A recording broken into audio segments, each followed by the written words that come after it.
ይሄ ማንደራደርበት ነው የቀይ መስመራችን ነው ብሎ የሚመጡ ሰዎች ጋር አንተ በምንድን ነው ከነዚህ ሰዎች ጋር ምንም ከምኑ ጋር አስተያየተ ነው አላንስ የምትፈጥረው?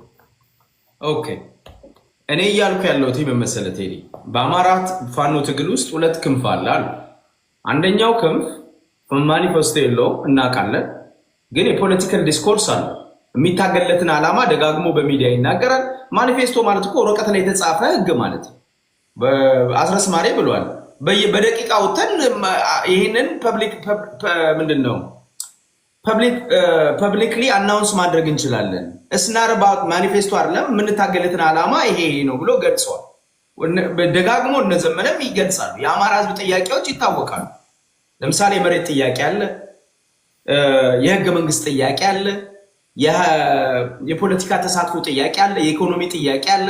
ወደ 6-7 አንኳር የአማራ ጥያቄዎች አሉ። ለምሳሌ የመሬት ጥያቄ ላይ ከቲፒኤልኤፍ ጋር ዳይሬክትሊ ኮንፍሊክት ውስጥ እንገባለን። ወልቃይትና ራያን ቲፒኤልኤፍ አሁንም የኔ ግዛት ናቸው ብሎ ስለሚል ከቲፒኤልኤፍ ጋር አላያንስ ማድረግ አይቻልም።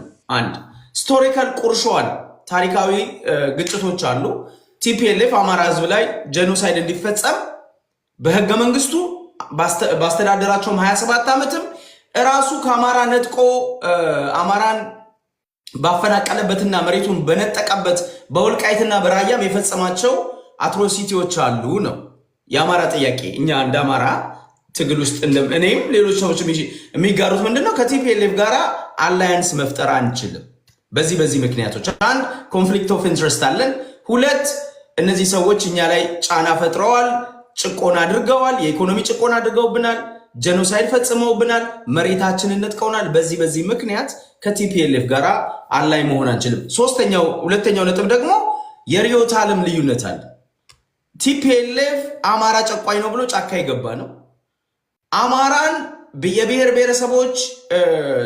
ብሔረሰቦችን ጨቁኗል፣ በድሏል እና አማራ ጨቋኝ ነው ብሎ ትርክት ፈጥሮ አኖሌ የሚባል ሐውልት ኦሮሚያ ክልል ላይ እንዲቆም አድርጎ ዛሬ ላለፉት 30 ዓመታት አማራ ጄኖሳይድ ሲፈጸምበት ምክንያት የሆነ ድርጅት ነው። አሁንም ያንን ድርጅቱን በጽኑ የሚያምን ድርጅት ነው። ያንን አስተሳሰቡን ማለት ነው ጽፋከዋል። እሱ ምን ማለት ነው? አሁን አንተ የነገርከኝን አማራ ህዝብ ላይ የሐሰት ትርክት ተርቋል የሚለውን በቃል ነው አይደል የምንነጋገረው እኛ። አንደኛው የሚናገረውን ወይ አንተ የምትናገረው ሌላው የሚናገረው፣ አንዳንዴም ደግሞ እኔ ያልኩት እንደዛ አይደለም እኔ ያልኩት እንደዚህ ነው ከማለት በዘለለ አማራ ህዝብ ላይ ኦርጋናይዝድ በሆነ መንገድ የተሰራበትን በደል ጽፋ ምን ሆነሃል? አማራ እኮ የአማራ ሊቶች እኮ አንተ ፋኖ ውስጥ ብቻ ነው የምትለው። ይሄንን እኮ በግለሰብ ደረጃ ብዙ ይጻፋሉ። እኔ ስለ ፋኖ ነው በግለሰብ አይደለም። እኔ አሁን በግለሰብ አይደለም ምን እንዳደረጃጀት አንተ የምትደግፈው ፋኖ አፋድ ጽፎ አላየህም? እንዴት ሄዲ አፋድ ረቂቅ ጽፏል ማኒፌስቶ ኤግዛክትሊ። ስለ ቲፒኤልኤፍ ምንድነው ያለው? ስለ ስርዓቱ ምንድነው ያለው? አፋድ አይደለም። አሁን አፋድ እኮ አንዱ የፋኖ ክንፍ አይደል እንዴ? ግዴታ እኮ ሁሉም ማኒፌስቶ ሊኖራቸው አይጠበቅም። ገብቷል አባባሌ? እነ ታዲያ እነ ዘመነ ካሴ የአፋድን ማኒፌስቶ ይዘው ነው ከቲፒኤልኤፍ ጋር የሚደራደሩልን? ኖ ባይዘው አንድ ነገር እንነጋገር። ኢቨን በአማራ ፋኖች እንኳን የአፋድ ማኒፌስቶ እንኳን ተቀባይነት እኮ የለውም። ታውቃለህ?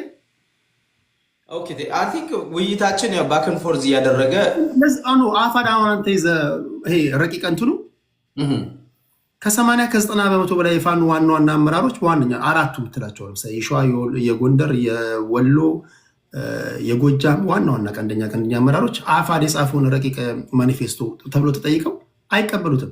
ማን ነው 80 እና 90 ያደረካቸው? ቁጥሩን ተውና አይቀበሉትም። መስተካከል አለበት መጀመሪያ ደረጃ ቁጥሩን ተው። ፖይንቱ እንደምሳሌ አሁን ለመነጋገር ከሆነ አፍትሽ አፋድ በጻፈው ማኒፌስቶ ዙሪያ ላይ ራሱ ምን ያህሉ የአማራ ፋኖች ይስማማሉ ይቀበሉታል? ኦኬ የአማራ አራት አደረጃጀት አለ፣ ሁለት አደረጃጀት አለ። ሁለቱም የተለያየ ወሎ ላይ ሁለት አደረጃጀት አለ፣ ጎንደር ላይ ሁለት አደረጃጀት አለ፣ ሸዋ ላይ ሁለት አደረጃጀት አለ። አራቱ ይቀበሉታል፣ አራቱ አይቀበሉት። ኢኳል ነው፣ ሌላ ነገር አይደለም። ገብቷል? ሁለት አደረጃጀት ነው ያለው። ስለዚህ ግማሽ የሚሆነው 90% 80% የሚለው ሮንግ ነው። ግማሽ የሚሆነው የፋኖ ታጋይ ይሄ ርዕዮተ ዓለም ቀርጾ ምንድነው ማኒፌስቶ ቀርጾ የርዕዮተ ዓለም ጥራት ይዞ እየታገለ ነው። አሁን እኔ ያልቀረጹትም የዓላማ ብዥታ የላቸውም። የአማራ ጥያቄን አያውቁትም ብዬ አላምንም ነው። ይሄ እነዚህን ሰዎችም አንደርማይን ማድረግ ነው። ኦነስትሊ ቴዲ ጻፉ አልጻፉ አይደለም፣ በጣም ነው እንጂ ብዥታ ያላቸው። አንድ ምሳሌ ልጥቀስልኝ እስኪ። ምንድን ነው ምሳሌ? ለምሳሌ የጎጃም ፋኖ ቃል አቀባይ አስረስ ማረ ዳምጤ ከተናገረው አንድ ምሳሌ ልጥቀስልኝ እስኪ። ዘመነ ካሴ ምን ተናግሮታል? አብዛኞቹ ፖለቲከኞች ሶሻል ሳይበሩ ላይ ያሉትም አንዳንድ ፖለቲከኞችም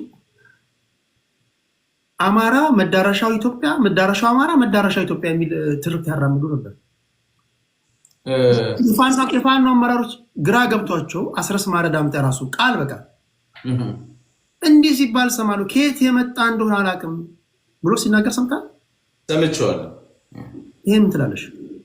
ኦኬ ይሄ ለእኔ ፖለቲካ ውስጥም እንዳለው እንደምረዳው የአፋድን ለማጠልሸትና በአማራ ትግል ውስጥ ወደ ጎን ፐሪፈሪ ላይ ለማስቀመጥ የሚደረግ አስተያየት ነው።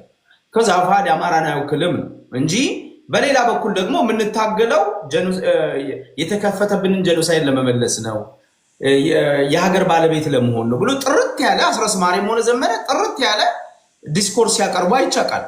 አንድ ሁለት ጥያቄያችን ይሄ ነው። ራስን በራስ ማስተዳደር፣ በኢትዮጵያ ውስጥ እኩል የስልጣን ባለቤት መሆን፣ በክልላችን ውስጥ የገባውን ጄኖሳይደል ሚሊተሪ እንደገና ወደ ካምፕ ማስመለስ፣ ራሳችንን ሊብሬት ማድረግ ነው ብሎ ደግሞ ግልጽ ያለ ነገር ደግሞ ያቀርባል ማለት ነው። ስለዚህ የሀሳብ እኔ ከነዚህ ሰዎች ጋር እኮ የሀሳብ ልዩነት አለ፣ ግን የዚህን ያህል የዓላማ ጥራት የላቸውም፣ የሚታገሉትን ዓላማ አያውቁም ብዬ ጀጅ አላደርጋቸውም። ያውቃሉ፣ የተማሩ ሰዎች ናቸው። የፖለቲካ ልዩነት መስመር ልዩነት አለ። አካሄዳቸውን አልደግፍም። የእነሱ የፖለቲካ መስመር የኔ መስመር አይደለም። ባይዘው እዚህ ያህል ጀጅ አላደርጋቸውም።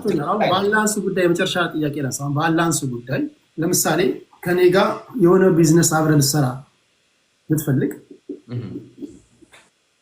ቢዝነስ ፕሮፖዛልን ላክልኝ ይላል። አንተም ያንተን ላክልኝ፣ ስዊች እንደራረጋለን። አነበዋለሁ፣ ታነበዋለህ።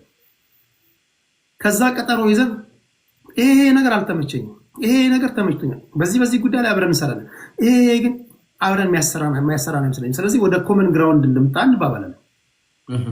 ቲፒኤልኤፎች የተጻፈ 1968 ጀምሮ የተጻፈ ስትፈልግ አማራ ገዢ መደብ የሚለው እሱም ያለበት ስፈልግ እሱ ኤዲቶ ነው የወጣውን ይልኩልሃል።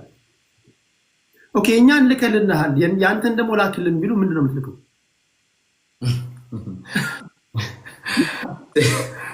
ቴዲ አንደኛ አላያንስ ለመፍጠር ሲሄዱ ቲፒኤልኤፎችም ቢሆን አሁን አማራ ገዢ የሚለውን የዛን የያዙትን ይዞ አይመጡ።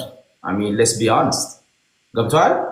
እሱን አሜንድ አድርገው ይመጣሉ። ያው ምንድነው ቲፒኤልኤፍ አላያንስ የሚለው ላይ ቴዲ ግልጽና ቲፒኤልኤፍ በ1960ዎቹ በ1983 ወደ 4 ኪሎ ሲሄድ ዛሬ ከቲፒኤልኤፍ ጋር አላያንስ ሆናለሁ የሚለው ጀነራል ተፈራ ማሞን ጨምሮ እየጋለቡ 4 ኪሎ መጣ። የዛኔ ኢሄድን የሚባለው ፓርቲ ወንድማችን ዩናይትድ አማራ ዛሬ የለም እንጂ ኢሄድን ነበር። ኢሄድን የነበሩ ሰዎች አዲሱ ለገሰ፣ በረከት ስምኦን፣ ጀነራል ተፈራ ማሞ፣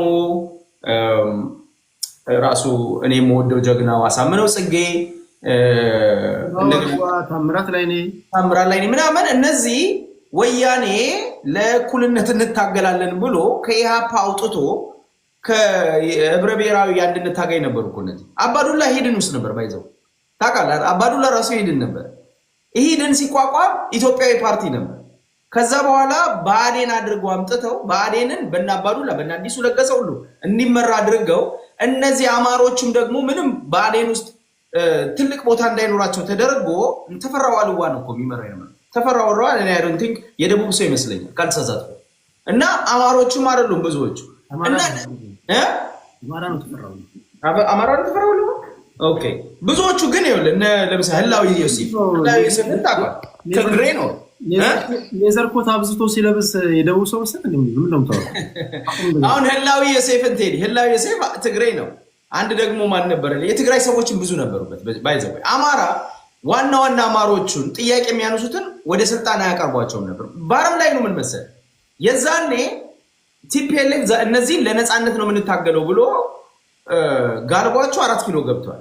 ዛሬ ደግሞ ከታሪክ ያልተማሩት እነ ተፈራ ማሞ አይ ዛሬ እኮ አቀማለን ቲፒኤልኤፍ አይጋልበንም ይላል። እኔ ይህንን አልቀበልም። ቲፒኤልኤፍ ኤኒ ታይም ሊጋልብ ይችላል። አንድ ሁሉ ጊዜም ጥያቄ ኮንፍሊክት ኦፍ ኢንትረስት ካለ ከቲፒኤልኤፍ ጋር ኢቭን የዓላማና የፖለቲካ ግጭት እንኳን ባይኖርበት ቲፒኤልኤፍ አንተ እንዳልከው አምነኸው ተማምነ የምትሰራው አይደለም። ቲፒኤልኤፍ ባይዘው ትግራይ የነበሩ ፓርቲዎች ነበሩ። ቴዲ በሌሊት ግማሾችን ጨፍጭፎ መሳሪያ ያነሱ 2 ፓርቲዎች ነበሩ። አንደኛውን ስሙን ደሚት ነው ደሚት እኮ ከግንቦት 7 ጋር ኤርትራ የነበረ ነው። አረ ሌላ ፓርቲ ነበረ፣ ስሙን ረሳሁትኝ። ቲፒኤልኤፍ በተቋቋመ ጊዜ ግን ኢትዮጵያዊ ነው አንደኛው ፓርቲ። ለምሳሌ ኢዲዩን አስበው፣ ኢዲዩ ነበረ። ኢዲዩን ቤታቸው ለቤት ይሄዱ ነው። እንደዚህ ነው ፖይንቱ። የመወያያ አጀንዳችን እኔም ያሰጋኛል ብለህ ማለት አለብን። ላይክ እንትን ማለት የለብንም እኮ አሁን ይገባኛል። አሁን አንተ ራስህ ግራ የሚገባ ነገር እንዳለ ይገባኛል። ሁለተኛ አንተ ያለበት አደረጃጀት አለ። ለምሳሌ አንተ የአፋድ ደጋፊ ነህ። ቅድም ስላልነበርክ ነው እንጂ በቀልድ እንትን ያልኩኝ ስለ አዲስ ታይምስ እያልኩ ሰራ ነበር። አሁን አፋድ አመራሮች እነ እስክንድር ነጋ ከቲፒኤልኤፍ ጋር የሚደረግን አላንስ አይደግፉትም። እኔም አልደግፈውም። ትክክል አይደለም። ኦኬ። አሁን አንተ ከምትደግፈው ፋኖ ጋር በመርህ ነው መንቀሳቀስ ያለብን። ኤግዛክትሊ እንደግፋለን ይሄን አላንስ የሚል ደግሞ ሌላ የፋኖ አደረጃጀት ውስጥ ያለ ደግሞ ሰው ሲመጣ እንዴት መተማመኛቸው ምን እንደሆነ ምን እንደተነጋገሩ ወይም ደግሞ አላንሱ እንዴት ያለ እንደሆነ ሊነግረን ይገባል። አሁን ጥያቄው ምንድን ነው? በጨበጣ አይደለም አላንስ የምትፈጥረው። ቲፒኤልኤፍ እንኳን በጨበጣ አላንስ ፈጥረው ይቅርና ቄስና ሼህ ይዘህ እንኳን አላንስ ብትፈጥረው እንኳን ደረው ቲፒኤልኤፍ በነገር ላይ ቁጥር 1 የወጣለት ማፊያ ነው። እንደዚህ ቀልድ አቅልል። ኤግዛክትሊ ሰዓት ላይ ማጅራትን አርዶ ይላል። ይህን እያየ ነው የምትገባበት። ስለዚህ ምንድነው በባብ ለባብ ካብ ለካብ ተያይ ነው። ገባህ አይደል? እንደዛ አንተም ተጠባብቀህ ከሆነ አይ ሊሆንም አይችልም ቴዲ። በሁለት ነገር አይሆንም። ልክ እንዳልኩ ከቲፒኤልኤፍ ጋር የሚደረግ አላያንስ አንድ የመሬት ዲስፒት አለ፣ የመሬት ጥያቄ አለን፣ አይሆንም። ሁለተኛ የዓላማ ጥያቄ አለ።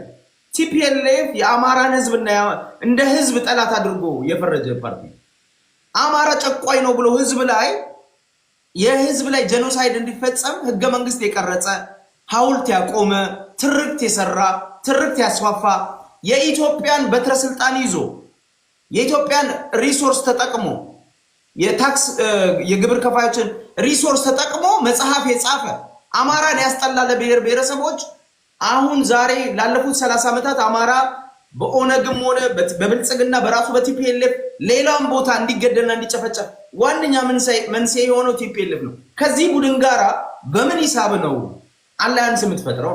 ይቅርታ ያልጠየቀ ከስህተቱ ያልተማረ አስተሳሰቡንና ህጎቹን ያላሻሻለ ፓርቲ ጋራ በምንድን ነው አላያንስ? ለዛው መሬትን የሚፈልግ እንደገና የሚነጥቀን መሬት ሊነጥቀህ እየተዘጋጀ ያለ ፓርቲ ጋራ የሚደረግ አላያንስ የቲፒኤልኤፍ አህያ በቅሎ ወይንም ፈረስ ጋር ቲፒኤልኤፍ ዘመነ ካሴ የምንድነው የደብረጽዮን ፈረስ በቅሎ ወይም አህያ መሆን ካማረው ለብቻ ማድረግ ይችላል። እና ሶስት ማረ ይሄ ካማራቸው ጀነራል ተፈራ ማሞ ይሄ ካማራው ማድረግ ይችላል። ይሄ ግን አማራን ህዝብ ነፃ ያወጣም። ኦኬ መሐመድ ወደ አንተ ልምጣ። አይ ቲንክ ከቀደም ከነበረው ዲስከሽን ትንሽ ለየት ባለ መልኩ መሰለኝ አሁን እያደረጋችሁ ያላችሁት አላያንሱ ላይ ነው። አሊያንስ በተመለከተ እንግዲህ ያው ብዙ ጥያቄዎች አሉ። አሊያንስ አደረጉ የተባሉት የፋኖ ኃይሎች እነማን ናቸው የሚለው በግልጽ የተቀመጠ እንደነበረ እናስታውሳለን። በተለይ ወሎ አካባቢ ካሉት ውስጥ በነ ማን ነው ዋርካን ያሉት ዋርካ ቆርጦ ማያቀን አንድ ግለሰብ ዋርካው ምሬ ወዳጆ ይሉታል። እሱና ከጎጃም በኩል ደግሞ የነ አስረስ ማሬ እንደ አደረሳውን ሳይድ ደግሞ አስረስ ማዕረይ ነው ስሙ ብለው የሚከሱ ሰዎች አሉ። እንግዲህ ማሞንም ሰሞኑን ሰምታል አይደለም? ማሞ የሚለውን ማእሞ ብለው ቀይረው ፖለቲካ ሲሰሩበት ነበረ። ማሞ ጀነራል ተፈራ ማሞን ማእሞ ጨምረው በመካከል ላይ ማእሞ ነው እንጂ ማሞ አይደለም። ይሄ የስም ነገር ከተነሳ አንድ ቀድሞ ባልደረባ አንድ ሪፖርተር አለና በቀልድ መልክ የሚነሳበት አለ። አሁን የውጭ ጉዳይ ውስጥ ነው የሚሰራው እና ከዚህ ቀደም ጋዜጠኛ ሆኖ ሲሰራ ኃይለ ሚካኤል ደበሳይ ነበር ስሙ። ታውቁታላችሁ። በጣም ፕሮሚናንት ልጅ ነው። አሁን አብይ ወደ ስልጣን ሲመጣ ኃይለ ሚካኤል ደበሳ አረገው። አከም ማለት ጀመረ ነው እንዳደርሳይን። ኤኒዌይስ ግን አሁን የአሊያንስ የሚባለው ደበሳይ ግን እኮ የትግራይ ስም ነው። የኦሮሞ ስም ደበሳ ሲሆን ኦሮሞ ይሆናል። ሀሳብ አደረገው ብሎ ነው። ግን ካልኩሌሽኑ ማሪፍ ካልኩሌሽን ውጭ ጉዳይ ያስገባው። ኤኒዌይስ የአሊያንስ የሚባለውን በተመለከተ ኢፍ ዴር ጎላቸው አሁን እንደምታውቀው የፓወር ስትረግል ነው ያለው። ታውቃለህ አማራ ክልል ውስጥ ህልውና ገለመሌማ የሚባሉት ሪሆተሪኮች ኮምፕሊትሊ ኮላፕስ አድርገው አሁን ፓወር ስትረግል ላይ ነው ያሉት። ሰሞኑን በጎንደር ስር ካሉት ፋኖች ውስጥ አንዱን አመራር ያው እንዳውም አንዳንዶች ዛሬ የቀሩት ሀዘን ላይ ተቀምጠው ነው እያለ አንድ ጓደኛ እያጫወተኝ ነበርና እርስ በርስ መገዳደል ላይ ነው ያሉት። ቅድም አንድ ሰው ሲናገር ነበር እርስ በርስ ሲሆን በጣም ጡንቻቸው የፈረጠመ ነው። እንደሰማው ከሆነ ከፍ ያለው ደሴ ነው፣ የአርበኛ ከፍ ያለው ደሴ ነው። የእሱን ግድያ በተመለከተ እንግዲህ ሳይንስ ማነሳለት ይሆናል። እስክንድር ምንድን ነው ማረጋገጫው? ከሰላምታ ውስጥ ገብቷል። እውነት ለመናገር ልክ ነው፣ ገደሉት እና እንደዚህ አይነት እንትኖች አሉ። የሚወጡት ኦዲዮዎች ደግሞ 100% ማመን ይከብዳል። እንግዲህ መሬት ላይ ቦታው ላይ እስከሌለ ድረስ 100% ትክክል ነው ብለህ የምትገምተው ነገር አይኖርም። ዞሮ ዞሮ ግን እርስ በርስ ባሉ የቃላት ጦርነቶች እርስ በርስ የተገዳደሉ መሆኑን የሚያሳይ ነገር ነው እየወጣ ያለው። የህዝብ ጥያቄ ሳይሆን የፓወር ሞንገር እየሆኑ መሆናቸውን ነው የሚያሳየው። ለራሳቸው ጥቅም የራሳቸውን ይሄ የጎበዝ አለቃነት ለማስመስከር በሚሄዱበት መንገድ ላይ ራሳቸውን እያጡ ነው፣ ህይወታቸውን እየገበሩ ነው ብዬ ነው የማስበው። እና ኢፍ ዴር አልቲሜት ጎላቸው ፓወር ከሆነ ከቲፒኤልኤፍ ጋር አላያንስ አይፈጥሩም ብዬ ማለት አልችልም። ምክንያቱም የቲፒኤልኤፍ ኃይሎችም የህዝብን ጥያቄ ይዘዋል ብዬ ስለማላምን አሁን ላይ የህዝብ ጥያቄ ወይም የትግራይ ህዝብን ያለበትን ተግዳሮት መከራ ለመቅረፍ የሚንቀሳቀሱ ኃይሎች ናቸው ብዬ አላምንም። ኢንክሉዲንግ ደብረጽዮን ማለት ነው። ፓወር ስትረግል ላይ ነው ያሉት። የዛሬውም ኢንተርቪው በደንብ የሚያሳየው የሪዮት ሚዲያ ላይ ወይዘሮ ከሪያ ኢብራሂም ያስቀመጠችው ኢንተርቪው ላይ በደንብ አንደርስታንድ ያደረኩት በኢትዮጵያን ፖለቲካ ውስጥ ህዝብ ቦታ እንደሌለው ነው እየተረዳው ያሉት። እንደ ጥቅል ህዝብ ከኦሮሞም ሂድ፣ ከአማራ በኩል በክልልም ካለው ሂድ፣ ከትግራይም ሂድ፣ ከየትም ወደፊትም ከሚመጡት ምክንያቱም አብዛኛው ወደ ፖለቲካው የሚጠጉት ሰዎች ይሄ ራሳቸውን ሰልፍ ሩሊንግ አይደሉም፣ ወይም ደግሞ ራሳቸውን ለማስተዳደር የበቁ ሰዎች አይደሉም። ፖለቲካውን መገልገያ እንጂ ማገልገያ አድርጎ አይቆጥሩትም።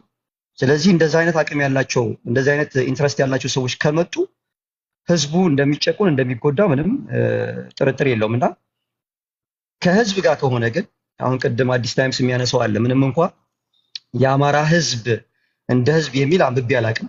የአማራ ገዢ መደብ የሚል አውቃለሁኝ። ከትግራይም ከኤርትራም በኩል የተጻፉ መጽሐፎችን አይቻለሁኝ። እንዳውም አንደኛው ፕሮፌሰር ነው፣ ፕሮፌሰር አለምሰገድ አማሃ ይመስለኛል መጽሐፍ ጽፎ የአማራ ገዢ መደብ እያለ በሰዓቱ እንደ ትሬኒንግ ዶክመንት ሲጠቀምበት የነበረ መጽሐፍ እጄ ደርሷል።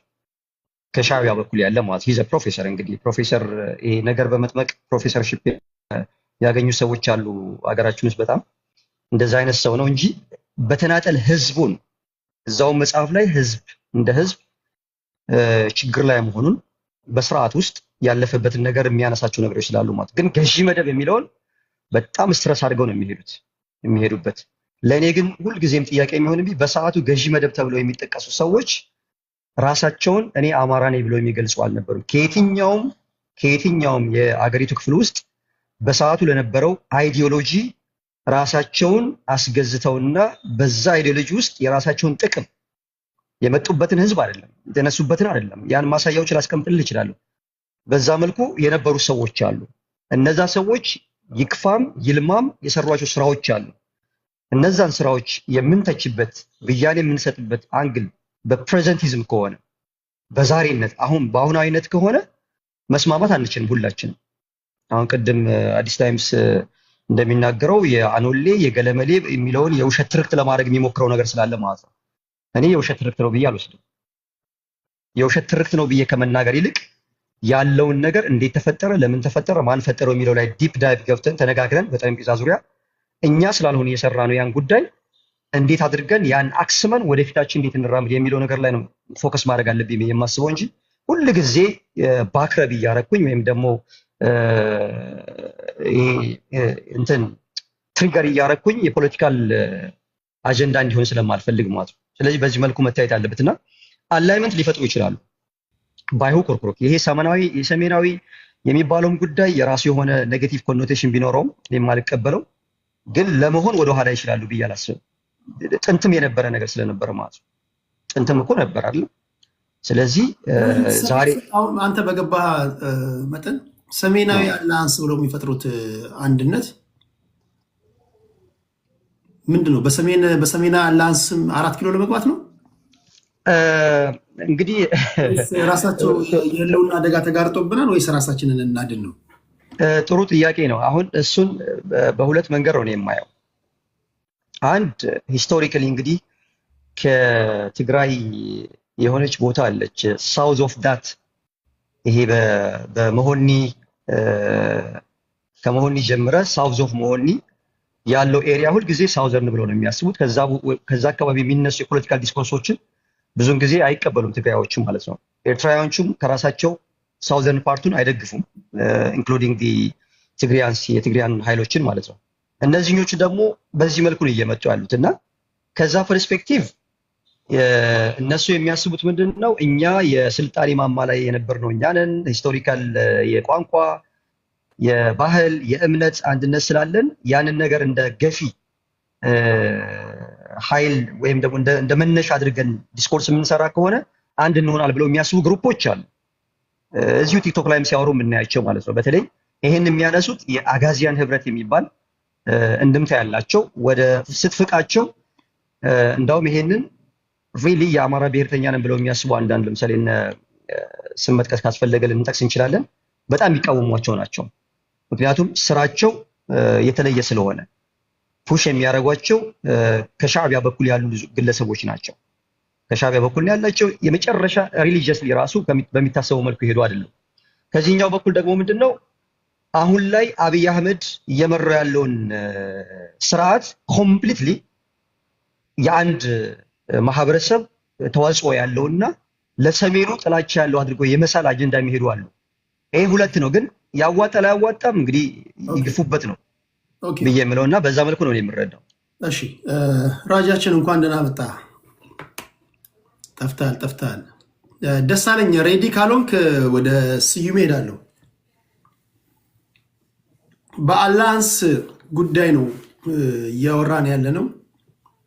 እነዚህ ሶስቱ ኃይሎች አላያንስ ይላሉ። አንዳንዶች ሰሜናዊ ይላሉ። የሰሜኑ ህዝብ ላይ የተቃጣ የህልውና አደጋ አለ የሚባል ንግግሮች የሚናገራሉ። ይሄ አላያንስ ሊሆን የሚችል ነገር ነው ወይ? እዛ ዙሪያ ነው እያወራን ያለ ነው። ደቡቦች አሏችሁ። ደቡቦች ሳላ ደቡብ የሚባል ደግሞ አላያንስ ከኬንያ በኩል ደግሞ ለምንድን ነው የሆነ ነገር ጎርጎሩ ደቡብ እኔ እኮ መጀመሪያ የዛሬ 4 ዓመት ተናግሬያለሁ እኮ በእናትህ ደቡቦች ምንድን ነው ፖለቲካው ላይ ተሳተፉ እንጂ ስብከት ብቻ ሆነ እኮ።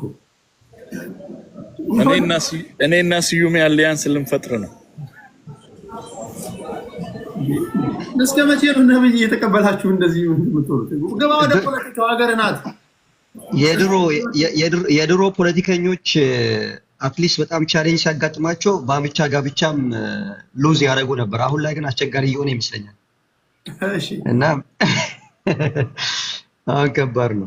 ትልቁ ስጋቱን መሰል አሁን ይሄ አልበሽር ስልጣን ላይ አሁን ቁም ነገሩን እናወራለን። አሁን አላያንሱ እዚህ ጋር በተነትኑት ትንታኔ ነገ የሚሆን ነው። ለምሳሌ አሁን አልበሽር ስልጣን ላይ በነበረ ሰዓት ደቡብ ሳውት ሱዳን ላይ የተፈጠረውን ጃንጃዊ ሚሊሻን ለማስታገስ አልበሽር 2 ኃይሎችን ፈጠሯቸዋል።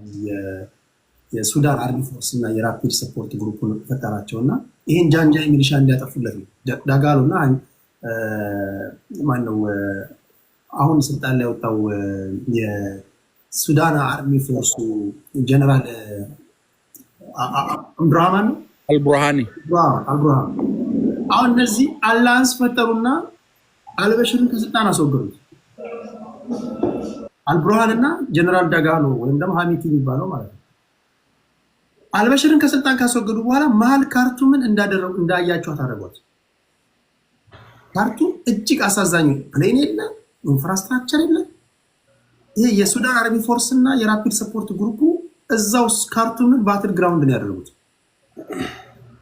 ለምንድን ነው እነዚህ ሁለቱ ጀነራሎች መጀመሪያ የተስማሙት አልቡርሃንን ከስልጣን ስለማስወገድ እንጂ አልቡርሃንን ከስልጣን ካስወገዱ በኋላ ሊያስማማቸው የሚችል አጀንዳ አልነበራቸውም።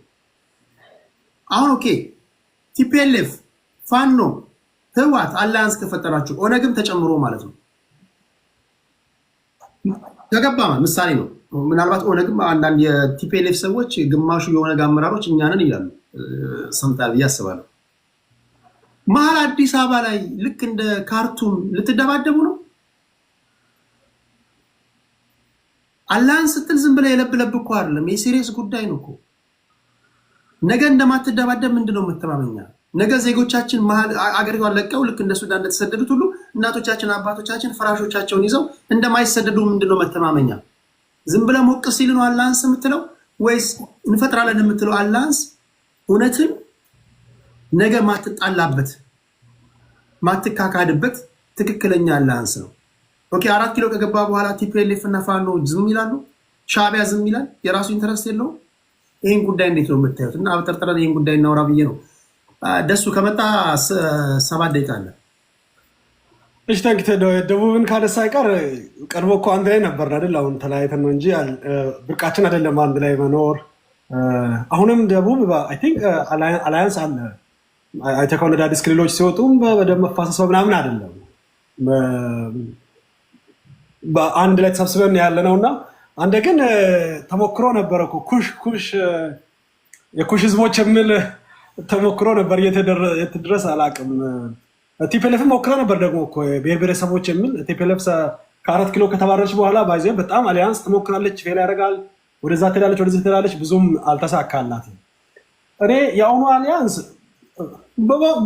ከምር ቢሆን ግን ቅር አይለኝም። እኔ የምር ጄኒውን ሆኖ አንድነት በጣም የሚፈለግ ነገር ነው። አንድ አካባቢ ቅድም እንደነገርኩህ ነው፣ ደቡብ አካባቢ አንድ ላይ በነበርን ጊዜ ችግር የለውም። የራስን አይደንቲቲ አትጣ እንጂ ሃይማኖት፣ ቋንቋ አይደፈጠጥ እንጂ አንድነት ኃይል ነው። ግን ይሄኛው የሰሞኑ የአንድነት በጣም ጆክ ነው። አንደኛ ሀገር አለበት እዛ እኮ ለነገሩ እኛንን ሀገር የምንለው እነሱ ሀገር ነን ብለው አልተቀበሉም እስካሁን። ኤርትራ የምትባል በአምባገነን የምትመራ ደቃቅ ሀገር እኮ አለችበት እዛ አሊያንስ ውስጥ። እንዴት ነው ሊሆን የሚችለው? አንዱ በጣም የሚያስቅ ነገር እሱ ሰሜናዊ ብለው ሲመጡ አንድ ሌላ ሉዓላዊ ነኝ ሶኮል ሉዓላዊ ነኝ ብለው የሚያስብ እኔ አገሩንም እጄ ብዙ ስላየው ነው። ታንክና ወታደር ብቻ ስላለ ሀገር ነኝ ብሎ አስበዋል። እኛ ደግሞ ሀገር ናችሁ ብለን ተቀብለናል። ግን ደግሞ እዚህ አሊያንስ ውስጥ አለ ይባላል። በጣም የሚገርም ነው እሱ ራሱ ለኔ። ሌላኛው ከሶስቱም በእድሜ ጨቅላው ራሱን ፋኖ ብሎ የሚጠራው ኃይል ነው። እነዛ ሁለቱም ከዚህ በፊትም አብረው የነበሩ የተፋቱ፣ የተገዳደሉ፣ እንደገና የታረቁ፣ የተገዳደሉ፣ የተፋቱ አሁን ለመታረቅ ይተዋወቃሉ። ቅድም ያልከው እባብ ይታያል ካብ ለካብ ነው። ይሄ መሀል ላይ ያለው ምንድን ነው የሚባለው? ወተት እንደጠገበ ግደር ወደዛ የምሮጥ ወደዚህ የምሮጥ ወደዛ የምሮጥ እሱ ራሱ ወዴት እየሮጠ እንደሆነ የማይገባው አለ። የእሱ ነው የሚገርመኝ እንጂ እነዛ ሁለቱም እኮ ይተዋወቃሉ። የጋራ ዓላማ ግን የላቸውም። ቅድም ወንድማችን እያወራ ነበረ። የጋራ የሚያደርግ እንትኑን ምንድነው ይሄ ጥምረቱን እውን ሊያደርግ የሚችል የሪዮት እንኳን አንድነት የላቸውም። የፋኖ ክንፍ ሆኖ ከነሱ ጋር የሚለው ስታይ አንዱ ገዳይ ነው ብሎ የሚከሰው ነው፣ አንደኛው ሟች ብሎ የሚከስ ነው። ኮንፍሊክት ኦፍ ኢንተረስት ማአት ቦታ ነው ያለው። ለሌላኛው ደግሞ ገና ሳይመጣ ሰሜኖች እየመጣን ነው የሚል ደግሞ ስጋት የፈጠረ ነው። ፈንዳሜንታሊ ኢትዮጵያ ምድር ላይ ነገር ተቀይሯል። ለምሳሌ መጣሁብህ ብለህ ዛሬ ብሔሮችን ማስፈራራት አትችልም። ኦልሬዲ ኢኔብል ሆነዋል። ጥቅማቸውን ያውቃሉ። ፍላጎታቸውን ያውቃሉ። ራሳቸውን ራሳቸው ያስተዳድራሉ። ከመጣህም መጣህ ነው። ድርሻን ትቀበላለህ። ተሰብስበህም መጣ፣ ተበታትነህም መጣ። ለምሳሌ ሶስት ሙዝ የሚደርስ ከሆነ አንድ ላይ ከመጣችሁ የሶስቱም ተብሎ ይሰጣችኋል። ለብቻ ከመጣችሁ አንዳንድ ሙዝ ይሰጣል። አሁን ሌላው እንደዛ እንደሚጠብቅ አልገባቸውም ወይ የድሮ ይመስላቸዋል። በጣም አንዱ እንትን የሚለው እሱ ነው። እኔ ሌላኛው ደግሞ ለምሳሌ አንድ ለመሆን ጥምረት ለመፍጠር አንድ መሆን አለብህ። አሁን ህወሓቶች ጋር ስትመጣ ለሁለት ተፈንክተዋል። ፋኖ ጋር ስትመጣ ገና ስላላለቀ ፍንካቹን አናውቀውም፣ ግን የተወሰነ ፍንካች ለእነሱ ለማገልገል ቅድም ማነው ፈረስ ለመሆን አህያ ለመሆን አገልጋይ ለመሆን አሽከር ለመሆን ሚሄድ ነው። ሌላኛው ደግሞ በሞቴ በመቃብሬ እንጂ ከገዳዬ ከታሪካዊ ጠላቴ ጋር አብሬ አልሰለፍም የሚል ነው ያለው። ገና የቤት ስራ እኔ ፋኖ ለአቅመ ጥምረትም አልደረሰችም።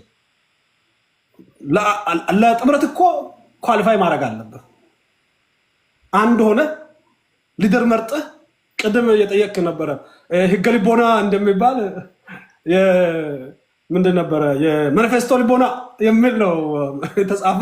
ማኒፌስቶ እንኳን ሳያዘጋጅ ምን ይፈልጋል የሚለው ራሱ አናውቀውም፣ እነሱም አያውቁትም። ዛሬ ተነስተው ህልውና ይላሉ፣ ነገ ደግሞ ስልጣን ይላሉ።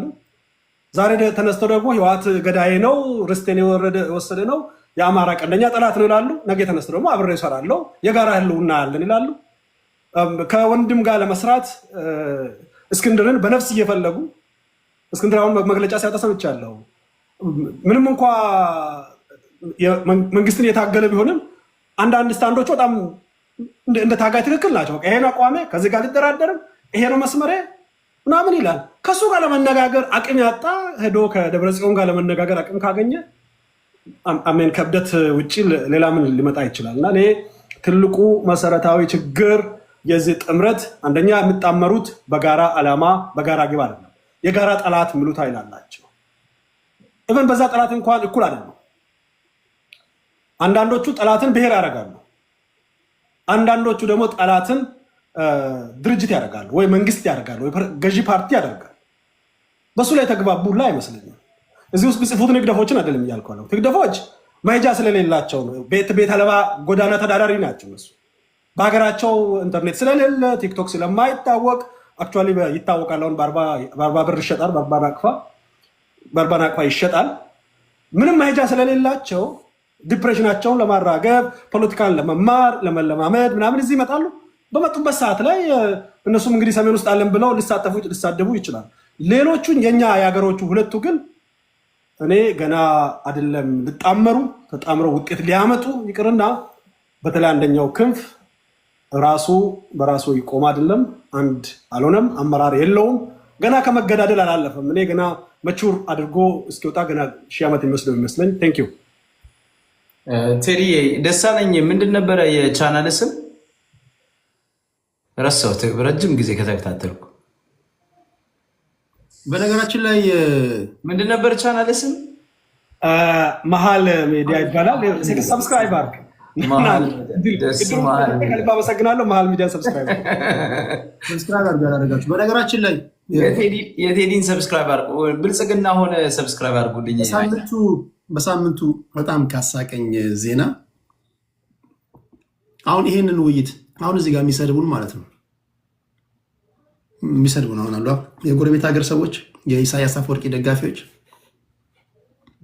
አሁን የምናወራውን ወሬ ስክሪንሻት አድርገው ይልኩላቸዋል። 50 ነው 40 ናቅፋ ይከራዩታል በሲዲ ሰምታችኋል። በዜና ይሸጣል። ይሄ የአበሻ ቲክቶክ ነው። እዚህ እኔ የምናወራቸው የቲክቶክ እንትኖች ይገዙታል። 75 ነው የኔ እንደውም የኔ እንትን የሚሸጠው። እዚህ ጋር አንዱ ሪከርድ የሚያደርገው ልጅ ሲሳደብ እያየሁት ነው። ኢማጂን አሁን አንተን የምትሰድበኝ እዚህ ጋር ትሰድበናለህ። እኛ ኢትዮጵያውያን 75 ነው 40 ናቅፋ ነው ስክሪን ሪከርድ አድርጎ በሲዲ አድርጎላቸው መሸጥም አይደለም ደግሞ ይከራያል። ካቆየ ትቀጣለህ። ኢሳያስ አፈወርቂ ህዝቡ ሊትራሊ ስቶን ኤጅ ላይ ነው የከተታቸው። ከኔ ኢማጂን እንደ ሴም ጋይ መጥቶ እዚህ ጋር ኢትዮጵያኖቹን ይሰድባል። ሌላው ይቅር ብዙ አይነት ልዩነት አለን እኛ የመጨረሻ መከራ ውስጥ ያለን ህዝቦች ነን። ግን ለመጨረሻ ጊዜ ኢትዮጵያውያን እንደዚህ የኖር ነው መቼ ነው? እኔ ህዝብ እንደዚህ ምናልባት እንደዚህ ቢሆን እኔ ቢሳደብ እኔ አብዳለሁ። ተሰድበናል ኢትዮጵያውያኖችን። እኔ ምን እንደሆነ አይገባኝም። እኔ የዓለም ህዝብ ራሱ እንደዚህ አይነት የሆነ አኗኗር ውስጥ የኖረው መቼ ነው? የዛሬ ስንት መቶ ዓመት ነው። እና ቁም ነገር ይህን ሰውዬ ማስወገድ ራሱ የእናንተ ተቀዳሚ ኃላፊነት ነው። እንዴት አንድ እንዲህ ያለ ሰውዬ ዓለም እንደዚህ ከዓለም ኮምፕሊትሊ ዲስኮኔክት አድርጎ ማለት ነው እንዲህ ያለ ነገር ውስጥ ይከታል? ይህን ትደግፈዋል? ቀብራሮችን ኢትዮጵያውያኖችን ከነድህነታችን ቀብራራ ይሆን? እኛ እኮ ዛሬ እኮ እየተፋጨን እኮ ነው። እኛን ትሰድበናል። እኔ ብርድ ልብስ ውስጥ ነው የምገባው እኔ እንደዚህ አይነት ነገር ውስጥ ሆን ቁም ነገር። ስለዚህ ፕሊስ በእኛ ፖለቲካ ውስጥ እንደዚህ ማውራት ሳይሆን ተቀዳሚ ተግባር እንዲህ ያለ ህይወት እንድትገፋ ያደረገን ሰው አሽቀንጥረ መጣን ያለብን ዝም ብለህ አሽቀንጥረ መጣን ያለብን ለማለት ያ ነው። እሺ ግን ደስ ብሎኛል። በጣም ነው የምወዳቸው ቁም ነገር። እኔ በጣም የምወዳቸው በጣም የምወዳቸው ኤርትራውያኖች አሉ የሚያሳዝኑኝ ማለት ነው። ለዛ ነው ሲሰድቡኝ እኔ እዚህ ሲሳደቡ ምናምን ብሎክ ማላደርጋቸው ደስ ይሉኛል። ምስኪን ስሉ በቃ ምንም የት ሄዳሉ? ምን የት ሄደው ይሳደቡ? ለመጨረሻ ጊዜ እኮ ሶሻል ሚዲያ ላይ የተሳደባቸው 1993 ነው ከመገንጠላቸው በፊት። ኦኬ መሀል ላይ ላስታውሳችሁ ብዬ ነው። ቴንክ ዩ ሱይቤ፣ ወደ አንተ ልምጣ። 7 ደቂቃ አለ። እሺ አመሰግናለሁ ራጂ። ሌሎቻችሁም ቅድም ተቋርጬ ነበረና ቴዲ ብዙ ነገሮች ተነስተዋል። ቅድም መጀመሪያ ከተነሳንበት ወጣ ያሉ ነገሮች አሉ። አንደኛ ቅድም ደሳለኝ መጀመሪያ ሲናገር ኢትዮጵያ ድሮ እንደነበረችው አይደለችም እና አሁን ትናፍቃለች አለ። ለኢትዮጵያውያን በችግር ወቅትም ቢሆን ድሮም ትናፍቃለች። ኢትዮጵያውያን ሀገራቸው ጠልተው አያውቁም።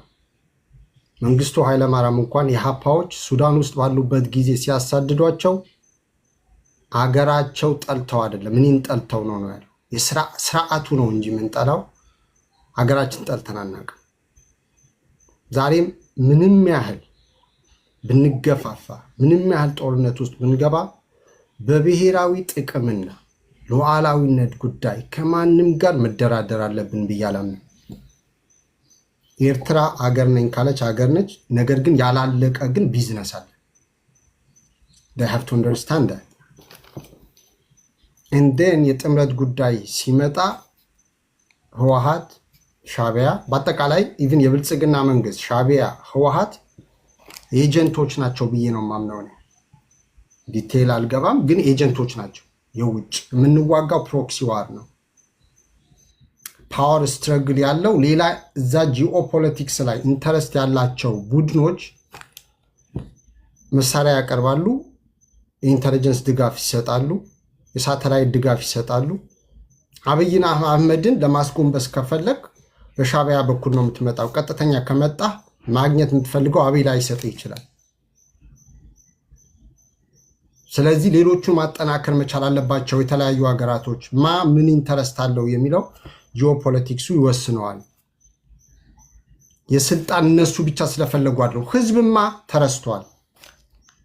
አብዛኛው ጊዜ ለህዝብ የሚታገሉ ግን አካላቶች የሉም ማለት አይደለም። ስፔሻሊ ህወሓት፣ ሻዕቢያ ስልጣን ላይ ያለው ያው ፋኖ ደግሞ አላነሳም እንዳይሉ መጣበታል። የፋኖ ሲወራ የአማራ ክልል ሲወራ አንድ ከእውቀት ስትፋታና የዓለሙያ ፖለቲካ ትንተና ውስጥ ስትገባ ህግም ሳታቅ ስለሌላ ሀገር ጉዳይ ይመለከተኛል በሃይማኖትም ይሁን በሰብአዊነትም ይሁን በፍትህ ጉዳይ ይሁን ሰንደቅ ዓላማ ተሸክመ እየዞር በኢትዮጵያ ጉዳይ አጀንዳ ሆኖ መጥቶ ሲወራ ተለጠፉ ይላል። እኔ ምን አይነት የተጠናወተ በሽታ እንደሆነ አይገባኝም። አሁን ከተገፋ ከሚሳደድ ከሚገደል ስልጣን ከሌለው ሰው ተጣብቀ ብትንጠለጠልበት ምንድን ነው የምታተርፈው? ነቲንግ። አጀንዳ ነው። አርቲክል ትጽፋለህ። አጀንዳ በመጣው በአገር ጉዳይ ፖለቲካ ነው የሚተነተነው። እቺን እንኳን መረዳት ካልቻል ከእውቀት ተፋታል ማለት ነው። 2-3 ቦታ እየረገጥክ ሁሉም አዋቂ ነኝ እያልክ አንተ ተንታኝ፣ ሌላው ደግሞ እንዴት በመጣው አጀንዳ ተነተነ። አስቸጋሪ ነው። አሁን ሰሞኑ በነበረው ሹመት የፕሪቶሪያ አግሪመንት ተጥሷል። የፕሪቶሪያ አግሪመንት አንቀጽ 10 ላይ ኢንትሪም ገቨርንመንቱ የሚመሰረተው በፖለቲካል ዳያሎግ ቢትዊን ዘ ፓርቲስ ነው የሚለው። ፓርቲዎቹ ደግሞ ቲፒኤልኤፍ እና መንግስት ናቸው። አልታደመም። ቲፒኤልኤፍ አልነበረም። አብይኔ የመረጥኩት ነው ለማስባል ነው ያደረገው። እስክሊር ተጥሷል። ህግ የበላይነት እንቀበላለን ወይስ የህግ የበላይነት ቀርቶ በአብይ አህመድ ፍቃድ ነው የምንመራው? አንዱ መምረጥ አለብን። የተጻፈውን ትተህ ተኝተው ያለሙት እንደዚህ ነው በሚስጥር ሻይ ቡና ሲሉ ያኔ ሲጋራ ሲለኩሱ ይሄ ያወሩ ብለህ ታመጣለህ። እውቀት ነው እንትና ብሏል። ዳቲዝ የሚዲያ ፕሮፓጋንዳ። በተጻፈው ዶክመንት ነው መነጋገር ያለብን። የተስማሙት ዓለም የሚያውቀው እኛ የምናውቀው በዛ ነው። ልንጠይቃቸው የምንችለው በዛ ነው። ዲቴይል ከፈለግን ዲቴይል ያስፈልገዋል ብለህ ነው መተንተን ይሄ ነው። አሽሙር ስላወራ 5 ከየትም እየሰበሰብክ ምሳሌ አነጋገር ብትናገር አዋቂነት አይደለም። የቀረበልን ትንተና ነው የሚቀርብ። ፋኖ ተበትኗል። 2 ዓመት ሰማ ነው የሰራዊት ቁጥር የአቅም መጨመር 2 ዓመት። እኔ ፋኖ ካሸነፍከው አገሪቷ ሰላም መውረድ አለባት። ያር ግን አላየነውም። ምን ሆነን መንቀሳቀስ አልቻለም። ስራ መስራት አልተቻለም። ሀገሪቷ ላይ ሰላምና ደህንነት ሊረጋገጥ አልቻለም። ካረጋገጣችሁ እሰየው፣ ግን የለም። በውሸት ፕሮፓጋንዳ ግን መኖር አይቻልም። የሚያስፈልገው ሰላም ነው። የሚያስፈልገው ለውጥ ነው። የሌላ አካላቶች ኤጀንት መሆን መንግስትም ሌሎችም አካላቶች ቀርተው ህዝብን ይዘው መሻገር አለባቸው። ህዝብ ሲይዙ ምንድን ነው የሚሆነው? የውጭ አካላቶች አሁን ለምሳሌ አውሮፓም አሜሪካም ሌሎችም ስትደራደር ይፈሩሃል። አየህ፣ ዲሞክራሲ ይሰፍናል፣ እኩልነት ይሰፍናል፣ ኦኬ፣ ፍትህ ይሰፍናል። አሁን እኛ ተረስተን ሌሎቹን እየተሯሯጡ ያለበት ነው። ይሄ ትክክል አይደለም። ሴሜቲክ፣ ይሄ ኢትዮጵያ ኩሽቲክ፣ ሃይማኖታዊ ቅርጽ መስጠት፣ ጎሳ፣ ታሪክን ማጣቀስ፣ አቅጣጫ ስንፈልግ ለማስፈራራት እንጠቀምበታለን። ስንፈልግ አብሮ ለመሆን እንደራጃለን።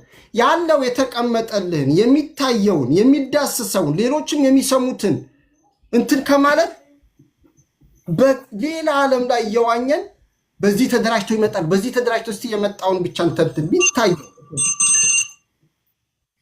አመሰግናለሁ። ይመጣ አንዴ በመሀል ላይ እዚህ ሶሻል ሚዲያ ላይ ብርቱ ስራ ስትሰራ ማያት አንድ ልጅ አለች እና የእሷን ማስታወቂያ ልናገር። ዲያስፖራዎች አላቸው አይ ነው ከ90% በላይ ዲያስፖራዎች እንደምታደምጡ አውቃለሁ። በተለያዩ በዩቲዩብም በአንድ ጀንበር እያስተላልፋችሁ ያላችሁ ቲጂ የምትባል ታውቃላችሁ? ቲጂ እስኪ አንዳንድ ቁጥር ጻፊ። የዚችን ልጅ ስራ ላስተዋውቃችሁ ይህን በመጠቀም ቲጂ ያለሽ እስኪ ትደነግጥ ይሆናል። እስኪ አንዳንድ ቁጥር ጻፊ። እያየች እንደነበር ስላየው ነው። ቲጂ ያለሽ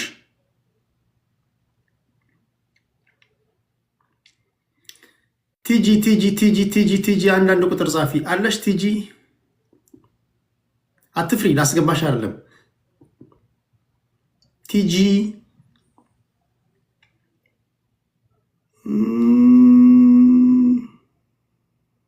ኦኬ፣ ቲጂ እናገርልሻለሁ ብያት ነበር። እዚህ አሜሪካ ነው ያለችው። ምግብ እየሰራች ቴካዌ እያደረገች በተለይ ትራክ ለምትነዱ ሰዎች ወገን ዘመድ ወላጆቻችሁን ለመጠየቅ የምትሄዱ በሙሉ ቲጂ አውቃችኋት ቲጂ እያላችሁ ቲጂ እዚህ ጋር እያዋት መሰለኝ እዘዙ። በተለይ አሜሪካ ያላችሁ በጣም ጎበዝ ልጅ ናት። በጣም የሚገርም ምግብ ነው የምትሰራው። ትራክ ድራይቨሮች ካላችሁ አበረታቷት። ምግብ ትሰራለች። እጅ የሚያስቆረጥም ምግብ ነው የምትሰራው። በጣም የሚገርም ነው። ኢሮፕም ሆናችሁ አሜሪካ ላሉ ወገኖቻችሁ ማዘዝ ትችላላችሁ። እሷ እንደምትናገረው ቤታቸው ድረስ ታደርሳለች። ቲጂ ነው። ቲጂ አትላንታ ናት። የአማራ ልጅ ናት። አማራ ናት። ጉራጌዋ አይደለችም። ጉራጌዋ ቲጂን አላውቃትም። አማራ ናት። እንደዚህ በመሀል ላይ ሴት እህቶቻችን ስራ ስትሰሩ በተገኘው አጋጣሚ ላስተዋውቅላችሁ ብዬ ነው። ካላችሁ እዚህ ሰዎች በተለይ ቲክቶክ ላይ ጓደኞቼ ካላችሁ የምትሰሯቸው ስራዎች ካሉ መሀል ላይ ብናገር እኔ ምንም እንትን የሚለኝ ነገር የለም እና እርዷት፣ አግዟት፣ እዘዙ፣ ብሉ፣ ኮመንት ጻፉ ለማለት ያለው። ራጅ ወደ አንተ ልምጣ። ታፕታፕ እያደረጋችሁ 7 ደቂቃ ለራጃችን። እኔ ጋ ሲደርስ ማስታወቂያ ጀመርክ እኮ አጀንዳው እንዲቀየር። ኤኒዌይ በመሀል ከሄድኩኝ መጀመሪያ ኤክስኪውዝ ልጠይቅ። ኤርፖርት ነው ያለሁት። ፍላይቴ ከመጣ ሄዳለሁ። ድምፅ የማይሰማ ከሆነም ቅርታ ጠይቃለሁ። ሁሉንም ሶሪ ጠፋ ብያለሁ። አንተም አንዳንድ ከባባድ አጀንዳዎችን አታመጣምና ብቅ እላለሁ በተቻለኝ መጠን ቢዚ ስለሆንኩ ነው። ከሁሉም በፊት ሁላችሁም እዚህ ያላችሁት ሰላም ብያለሁ። ይሄ ሳምንት በጣም ከፍተኛ ሀዘን የደረሰብን እንደ ማህበረሰብም እንደ ድርጅትም ወንድማችን ሳይን ኦፍ ኢንቴግሪቲ በቴዎርጌሳ የተገደለበት 1ኛ ዓመት ስለሆነ ሁላችሁም ከደቂቃ የቆርሼ 30 ደቂቃ የልና ጸሎት አድርገን ብናስታውስ ደስ ይለኛል።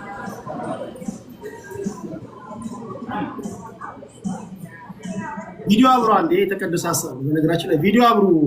መደሳሪ ስዩሜ መሐመድ አዲስ ታይምስ ቪዲዮ አብሩና 30 ደቂቃ this is the sign of integrity እና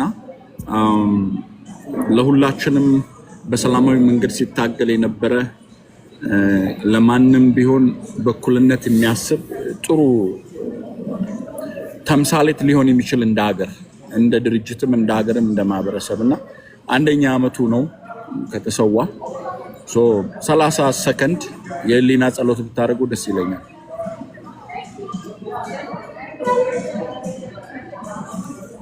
ጥሩ አመሰግናለሁ።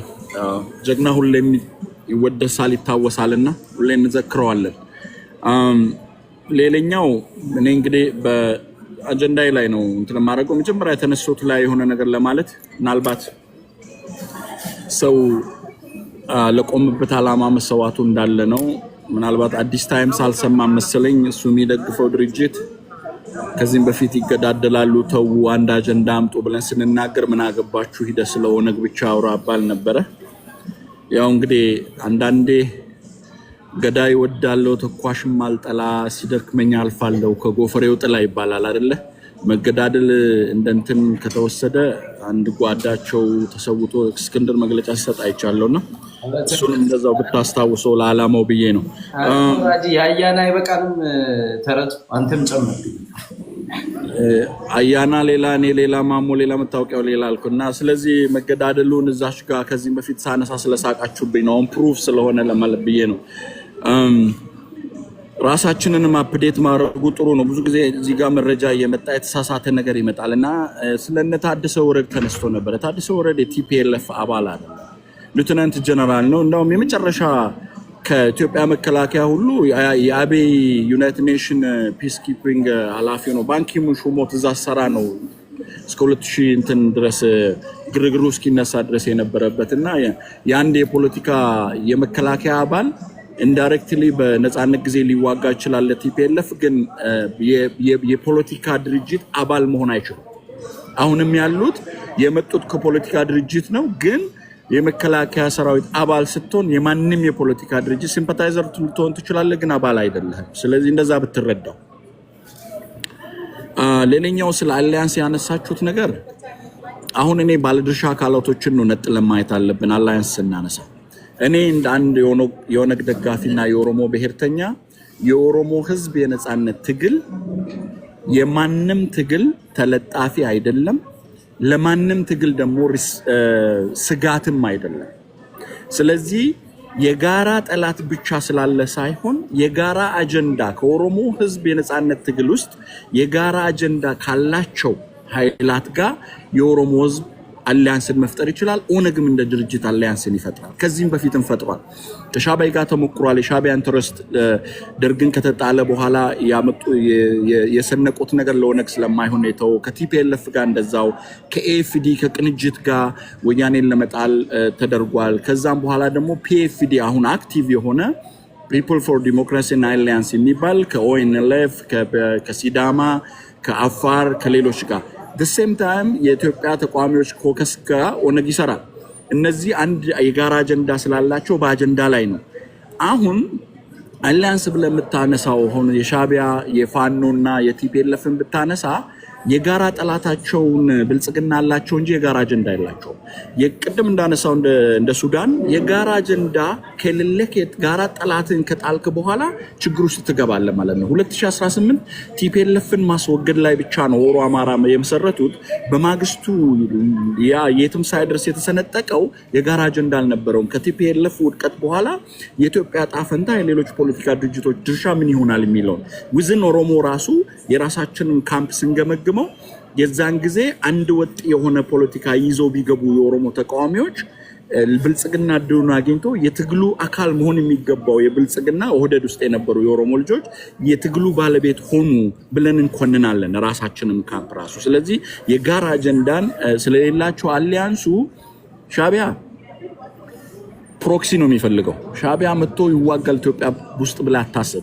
እንደ ጃንጆዊድ ፕሮክሲ ዋር ነው የሚፈልገው። ፋኖን መጠቀም ወይ የቲፒኤልኤፍ አንዳንጃ መጠቀም ነው እንጂ አምጥቶ የራሱን ህዝብ መሰዋት አይፈልግም በኢትዮጵያ ጉዳይ። ያ ፕሮክሲ ዋር ደግሞ መሸከሚያ የሚሆነው ኃይል ካለ አሊያንሱ ለግዛዊነት እንጂ ስር ሰደድ አይሆንም። ቲፒኤልኤፍ ተፈጠረ የምትሉት ብዙዎቹ እኔ ኮንስፓይረሲ ቴዎሪን በደንብ አድርጎ ማየት ያስፈልጋል። ቲፒኤልኤፍ በጣም ጠንቀኛ የሆነ ድርጅት ነው። ከመጀመሪያውኑ ከሐረካት ጋር ከነጀባ ጋር ከነሻዕቢያ ጋር ከነኦነግ ጋር ሁሉም አሊያንስ ውስጥ የራሱን አድቫንቴጅ የሚጠብቅና ኮንስፓይረሲ የሚሰራ ድርጅት ነው። አንተ አብይ ጌታቸውን ወሰደው ብለህ ታወድሰዋለህ ወይ የሆነ ነገር ትላለህ። ምን ታውቃለህ? ጌታቸው ለቲፒኤልኤፍ ሊሰራ ከአብይ ጋር ከገባስ ዩ ኔቨር ኖ። ኮንስፓይረሲ ነው። ስለዚህ ፋኖ ጋር እኔ አሊያንስ የሚፈጠረው ግዛዊ ካልሆነ አጀንዳ እስካላመጣ ድረስ እኔ ለማንም ሪኮመንድ አላደርግም። የአማራ ህዝብና ፋኖ መለየት አለብን። የአማራ ህዝብ እንደሌላው ህዝብ ጥያቄ ያለው የኢኳሊቲ ጥያቄ ያለው የጥሩ አስተዳደር ጥያቄ ያለው ኤቭሪቲንግ ሌሎች ፌስ የሚያደርጉትን የአማራ ህዝብ ፌስ ያደርጋል። ግን የአማራ ህዝብን ጥያቄ ይዞ አይደለም ፋኖ አሁን የሚንቀሳቀሰውና ከፋኖ ጋር አሊያንስ መፍጠር ክሊር የሆነ አጀንዳ እስካላመጣ ድረስ ሪትም ማኒፌስቶ ካላመጣ ድረስ ቨርባሊ እኔ እናንተ ግንኙነት የምናደርገው አይደለም። የምትወደው ሚስትህን እኮ አምናሃት አብረህ መኖር ትችላለህ። ባልና ሚስት ሆነህ ለምንድን ነው ሜሬጅ ሰርቲፊኬት የምትፈራረመው? ሌጋል ለማድረግ ነው። ሌጋል የሆነ ነገርን ልታመጣ ደግሞ አጀንዳ መነሻና መድረሻ መታወቅ አለበት። ስለዚህ ይሄ አሊያንስ የሚባለው ሳክስ ወይ አየር ላይ የሚሆን ነገር ካልሆነ በቀር ብዙ ነገር ያለው አይመስለኝም። ሌላኛው ይሄ ጌታቸውን ከቲፒኤልኤፍ የማምጣቱ ጉዳይ ላይ ከአሊያንስ ጋር ባናያይዘውና እሱ ተነጥሎ ለብቻ የሚታይ የራሱ ኮንስፓይረሲ ያለው ነው ከቲፒኤልኤፍ ነቸር ጋር ስታያዘው። ስለዚህ ኢትዮጵያ ውስጥ የሰሜን ፖለቲካ የደቡብ ፖለቲካ የሚባለው ክሊር የሆነ መሐመድ ቅድም ያነሳው አጋዚያን የሚባለው እሱም አንደር ከቨር አድርጎ ድሮ ብሔርተኝነት አልነበረም። የኢትዮጵያ ጭንብል ውስጥ ነበር ብሔርተኝነት ሲጓዝ የነበረው። በአጋዚያን አስተሳሰብ ውስጥ አድርጎ ሰሜንን አንድ ለማድረግ መጣሩ መናባዊ ካልሆነ በቀር አንድ ላይ ሊመጣ የሚችል አይመስለኝም። ግን ወደ ደቡቡ የምታመጣው ክሊር የሆነ በፈር ዞን አለ በኢትዮጵያ ፖለቲካ ውስጥ። እነ ዮሐንስም እነ ሌሎችም በነበሩበት ከሰሜኑ እኮ ኤርትራንም ትተው ወደ ሸዋ ግዛት የመጣው ምኒልክ እኮ ስትሮንግ የሆነ ፖለቲካ ወደ ታች ሲወርድ ሲመጣ ነው። ኢትዮጵያ ከመሰረቷ በፊትም ከተመሰረተች በኋላ በፈር ዞን አለ የሰሜን ፖለቲካና የደቡብ ፖለቲካ የሚለው። ስለዚህ ይሄ ኩሻይትክ ኃይሉ ታች አለው እንደ ድሮ አይመስለኝም። አሁን የነቃ ይመስላል። የኢትዮጵያን ስቴት ኦነርነት አስተሳሰቡን እየቀየረ ስለመጣ ስትሮንግ ሆልድ ከተፈጠረ ያ እንትን ሊፈጠር ይችላል የሚል ነው ያለኝ። ከደረሰኝ ካልሄድኩኝ እመለሳለሁ። ቴዲ ቴንክ ዩ ራጂያችን። እሺ ከዚህ በኋላ የመጨረሻ ማክሲመም ሁለት ዙር ነው የሚኖረን። 5 ደቂቃ ላድርገውና በተነሱ ጉዳዮች ላይ የማጠቃለያ የመፍትሄ ሀሳብም እያስቀመጥን እንደተለመደው ለሳምንት ቀጠሮ ይዘን እንሰናበታለን ማለት ነው። እያደመጣችሁ ያላችሁ ታፕታፕ እያደረጋችሁ ያላችሁ ከልብ ነው አመሰግነው። መሐመድ 5 ደቂቃ አለ።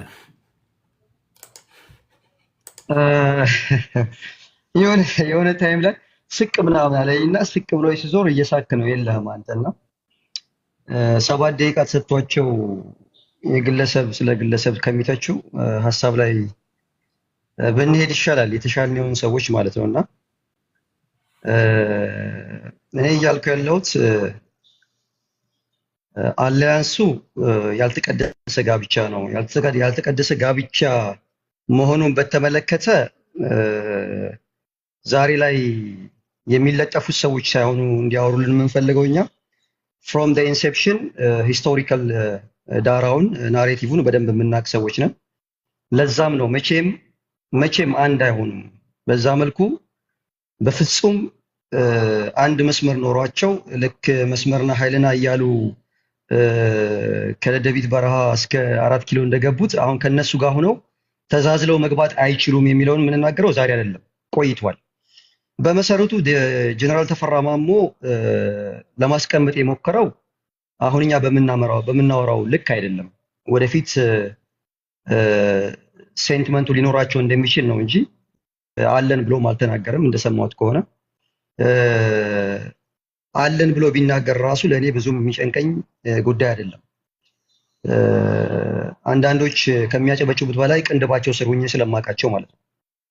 ሰዎች እያጨበጨቡ ያወቋቸው ለመምሰል ይሞክራሉ፣ ግን እኔ ቅንድባቸው ስር ነው ያለው። አም ኦልዌይስ ኒር ቱ ዜር ኖዝ የሚሰራውን የሚታሰበውን በደንብ አንደርስታንድ ስለማድረግ ማለት ነው።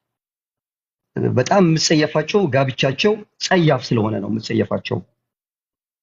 ጸያፍ ጋብቻ ስለሆነ ማለት ነው። የሚቆይም አይደለም። እንደገና የጋብቻው ፍሬውን ራሱ በቀላሉ ለማፍረስ ሄዚቴት የማያደርጉ አካላቶች ስለሆኑ ብዬ ስለማምን ነው ያን የምናገረው። ከዛ ውጭ ግን እኔ ቅድም እንኳ ከሳውዘርን ፓርት ብዬ ሁለት ሰዎችን ሜንሽን ለማድረግ የፈለኩት አንደኛው እዚህ የለም በአካል አንደኛው የብልጽግና ደጋፊ ሆኖ እዚህ ስላለ ነበረ። ቴዲ ያው ምንድነው ወቅ ያለው በአርባ ቀኑ ያውቃል ይባላል አይደለም። ቴዲ አንደርስታንድ ያደረገኝ መስሎኛል እነማን ማንሳት እንደፈለኩኝ። አንደኛው የአማራ ትግል ሌጂቲሜት ነው፣ ሌጂት አላቸው፣ they are fighting for justice ብሎ የሚያምን አለ። አንደኛው ደግሞ የአማራ ትግሉን አይደለም አማራ ትግል ውስጥ ያሉ ሰዎችን አሪዮስ አድርጎ ነው የሚናገረው። ቴዲ ቤት እንኳን አይቀረውም ሲናገር እነሱን ሲያጥላላቸው ማለት ነው። ያን ለመናገር ነበር የሞከርኩትና አንዳንድ ጊዜ ሳይጠሯቸው አቤት የሚሉ ግለሰቦች አሉ። እኔ ያስቆሮቱ ይሁዳን ይሄ ፓሽን ኦፍ ዘ ክራይስት የሚለው ሙቪ ልጅ ሆኜ ነው የማውቀውና ሁሉ ጊዜ አንድ ሰው ያስቆሮቱ ይሁዳን ይመስለኛል እንዲሁ ሳያው ራሱ ማለት ነው ሙቪው ላይ ያለውን ያስቆሮቱ ይሁዳ ማለት ነው ከሁሉ ነገሩ ማለት ነውና ስራው ራሱ የዛ ባህሪ ነው ያለበት አሁንም እዚሁም ማየው ማለት ነው። ስለዚህ ራሳችሁን ፈትሹ። ሳውዘርን የሚል አሊያንስ ከተፈጠረ እዋጣለሁ ብለው የሚያስቡ አካላቶችም ደግሞ እንዳሉ እናውቃለን። ይሄ ሳውዘርን ሲባል ቤዚካሊ የኦሮሞ ፖለቲካ ነው የሚነሳው። በነገራችን ላይ ከኦሮሞ ውጭ የምታነሳው የለም ሳውዘርን ፖለቲክስ ሲባል ማለት ነው። በህዋቶችም በሻቢያዎችም በኩል ሳውዘርን ፖለቲክስ ብለው ሲያነሱ ዴፊኒትሊ የሚፈሩት የኦሮሞን ኃይል ነው። ይሄንን በደንብ ወቁ። ከሳውዘርን ፖለቲክስ ወይም ደግሞ የሳውዘርን አሊያንስ ጋር ተያይዞ ትንሽ እንቅስቃሴ ያላቸው የሲዳማ ኃይሎች ናቸው። ዛሬም ሳይሆን ጥንትም ጀምሮ ማለት ነው። ታሪክን በደንብ የምታነቡ ከሆነ የሲዳማ ኃይሎች ከኦሮሞ ኃይሎች ጋር አሊያንስ የመፍጠር ችግር የለባቸውም ከታሪክም። ስለዚህ እነሱንም ላለፉት 5 ዓመታት ይመስለኛል ትግላቸውን ታግለው የራሳቸውን ክልል ነፃ የማውጣት ቻንስ አግኝተዋል። ከዛ ውጭ ያሉት ግን የታሰረባቸውን እንዲፈቱላቸው ድምፁን ከማለት ውጭ አይደለም ክልል ጥያቄ ለማስመለስ የራሳቸውን መቀመጫ እንኳን ማስተካከል ያልቻሉ ሰዎች ናቸው እዚህ ጋር መጥተው ሰውን ባልተገባ መልኩ ይሄ ዲክቴት ለማድረግ ቢሞክሩት። እኔ ኦኬ እኔ እዚህ መጥቼ ስናገር ሊቭድ ኤክስፒሪየንስን አውቃለሁኝ፣ የኖርኩትን አውቃለሁኝ። ቢያንስ የኢህአዴግ የሚባለው ስርዓት ምን እንደነበር አውቃለሁኝ። ከዛ በኋላ የኦሮማራ ጥምረት እንዴት እንደመጣ አውቃለሁኝ። በነገራችን ላይ የኦሮማራ ጥምረት የሚባለው እንትን ከሽፏል ብዬ አላምንም። ቤተ መንግስት ነው ያለው አሁን። ነገር ግን ያንን ጥምረት በመልካም የማያዩት አካላቶች ወጥተዋል። በመልካም የማያዩት እዛ ጥምረት ውስጥ ያሉት ሰዎች የኦሮሞን ጥያቄ መመለስ አይችሉም ብለው የሚያስቡ፣ የአማራን ጥያቄ መመለስ አይችሉም ብለው የሚያስቡ አካላቶች ወጥተዋል። ይሄ እንዲና ማድረግ የለብንም እንጂ ተመስገን ጥሩነህ ሂዝ ዴይዋን የነበረ ሰው ነው። አገኘሁ ተሻገር ዴይዋን የነበረ ሰው ነው። ገዱ መጨረሻ ላይ ተሸውጃለሁ ብሎ ወጥቷል። በዛኛው በኩል ኦቦ ለማ መገርሳም ወጥቷል። ከዛ ውጭ ግን ሁሉም አሉ ኦሮማራ በሚባለው እንትን ውስጥ የነበሩ ሰዎች ማለት ነው።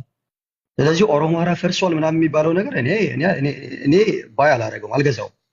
አሉ ግን አሁን ያኮርፉ ኃይሎች እነዛን ሰዎች ማንነታቸውን ነጥቀዋቸዋል ብዬ ነው የማስበውና በዛ መልኩ ብናየው ጥሩ ነው። ከዛ ውጭ ቅድም ራጁ አንድ ሐሳብ አንስቶ ነበረ፣ የማይመች ቦታ ላይ ሆኜ ነው። በቴ ኡርጌሳ ፒስፉል ስትራግልን እንደ ዋና አድርጎ የሚንቀሳቀሰው እንደሆነ አውቃለሁኝ። አቋሙንም የምደግፈው የነበረ ሰው ነው ፐርሰናሊ።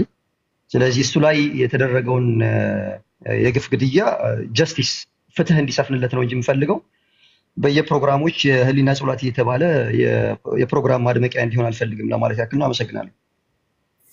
በነገራችሁ ላይ ራጂ እዚህ ስላለ ሳይሆን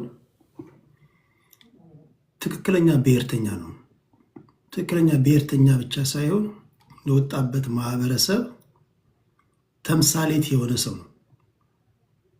ምን ማለት ነው ተምሳሌት ማለት? ራሱን የማያከብር ሌላውን ሊያከብር አይችልም ማለት። ለምሳሌ ለአማራ ሞታለሁ፣ አማራዬ እንደዚህ ሆኗል፣ ኦሮሞ እንደዚህ ሆኗል፣ ትግራዋይ እንደዚህ ሆኗል ብለህ ሚዲያ ስታገኝ የምትናገሩ አላችሁ ብዙዎቻችሁ። ለመስማትም ለማየትም በሚሰቀጥጥ መንገድ ግን አማራን፣ ኦሮሞን፣ ትግራዋይን የሚሳደቡ ሰዎች ቤት ግን ትገባላችሁ። እናንተ አስመሳዮች ትባላላችሁ። ራጁን ግን እንደዚህ ቦታ ላታየው። በግለሰብ ደረጃ ብሔርን መውደድ ማለት የወጣበት ማህበረሰብ በአጸያፊ ሁኔታ ሲሰደብ እንደዚህ አይነት ቦታ ላይ አለመገኘት ማለት ነው። በተረፈ አብዛኞቻችሁ ብዙ አላችሁ፣ እውነት ለመናገር አማራ መሆናችሁ ቆፍጣኖች አላችሁ፣ ትግራዊ መሆናችሁ እንደዚህ ቆፍጣኖች አላችሁ። እና ብሔርተኝነት ማለት ሲሆን የወጣበትን ማህበረሰብ እኮ በአዎንታዊ መንገድ እኮ ማስተዋወቅ ማለት። ለምሳሌ የአማራ አልባሳት እንዴት ነው? የአማራ አነጋገር እንዴት ነው? ባህሉ እንዴት ነው? የኦሮሞ አልባሳት እንዴት ነው? ስነስርዓቱ እንዴት ነው? አወራሩ እንዴት ነው? ትንሹ አምባሳደር ነህ እኮ። እኚህ ግን አብዛኞቹ ከየት እንደመጡ አይታወቁም እኮ አብዛኞቹ። አንተ ጉድ ነው እኮ። ጠዋት እንደዛ ተሰድበ ከሰዓት ቤት ያሞቀልሃል። እንደዚህ ተሰድበ ቁጭ ብለህ የምታራግባለህ። ደርሶ ኦሮሞን በቃ እያበሻቀጡ ሲሳደቡ ሄደህ ታፕታፕ የምታደርጋለህ። አማራን እንደዛ ሲያዋርዱ ሄደህ የምታበሻቅጣለህ። አንተ ያላደረግከውን አንተ ያላስከበርከውን ማን ያስከብርልሃል? ስለዚህ እንዲህ አይኑ ሰዎችን በተገኘው አጋጣሚ ሁሉ ማክበር ያስፈልጋል። ነገም ከነገ ወዲያ የአማራ ልጆች እንደዚህ የሚያደርጉ ከዚህ ቀደም ነግሬያቸዋለሁ። አንዲት ስለ አማራ ልጅ እንዲሁ ነግሬያቸዋለሁ። እና እናንተ ብሔርተኛንም ስትሉ ትንሿ አምባሳደር ናችሁ ማለት ነው። አምባሳደር መሆን መቻል አለብን ለማለት ያለው። እሺ አዲስ ታይምስ ወደ አንተ ልምጣ ወንድሜ፣ 5 ደቂቃ አለ።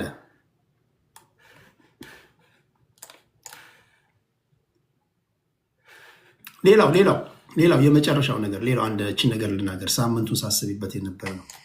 ሌላው አንዴ አማርኛ ቋንቋን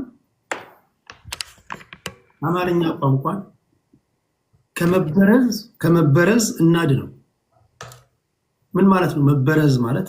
የስነ ጽሁፍ ተማሪ የቋንቋ ሊንግዊስቲክ ተማሪው ታውቃላችሁ። ቋንቋ ይወለዳል፣ ያድጋል፣ ይበረዛል፣ ይሞታል። ዛሬ አፋቸውን በሌላ ቋንቋ የፈቱ ሰዎች አማርኛን ለመሳደቢያነት ነው የሚጠቀሙት። አማርኛ የፖለቲካ ቋንቋ፣ የቴክኖሎጂ ቋንቋ፣ የፍቅር ቋንቋ፣ የውይይት ቋንቋ፣ የስብሰባ ቋንቋ መሆኑ እየቀረ ሶሻል ሚዲያ ላይ የስድብ ቋንቋ እየሆነ ነው። አማርኛን በመጠቀም አይታችኋል? እስቲ በአፋቸውን በፈቱበት ቋንቋ የሚሰዳደቡ ሰዎችን አይታችኋል? የሶሻል ሚዲያ ላይ ሁሉም የሚሳደበው በአማርኛ ነው። አማርኛ ቋንቋ ግድ የሚላችሁ ሰዎች እንዲህ ካሉ ጋጦጦች መጠበቅ አለባቸው። ቋንቋ የተበረዘ ነው። ቋንቋው እጅግ በጣም አሳዛኝ በሆነ ሁኔታ የተበረዘ ነው። በአንድ ወቅት ስብሐት ገብረ እግዚአብሔር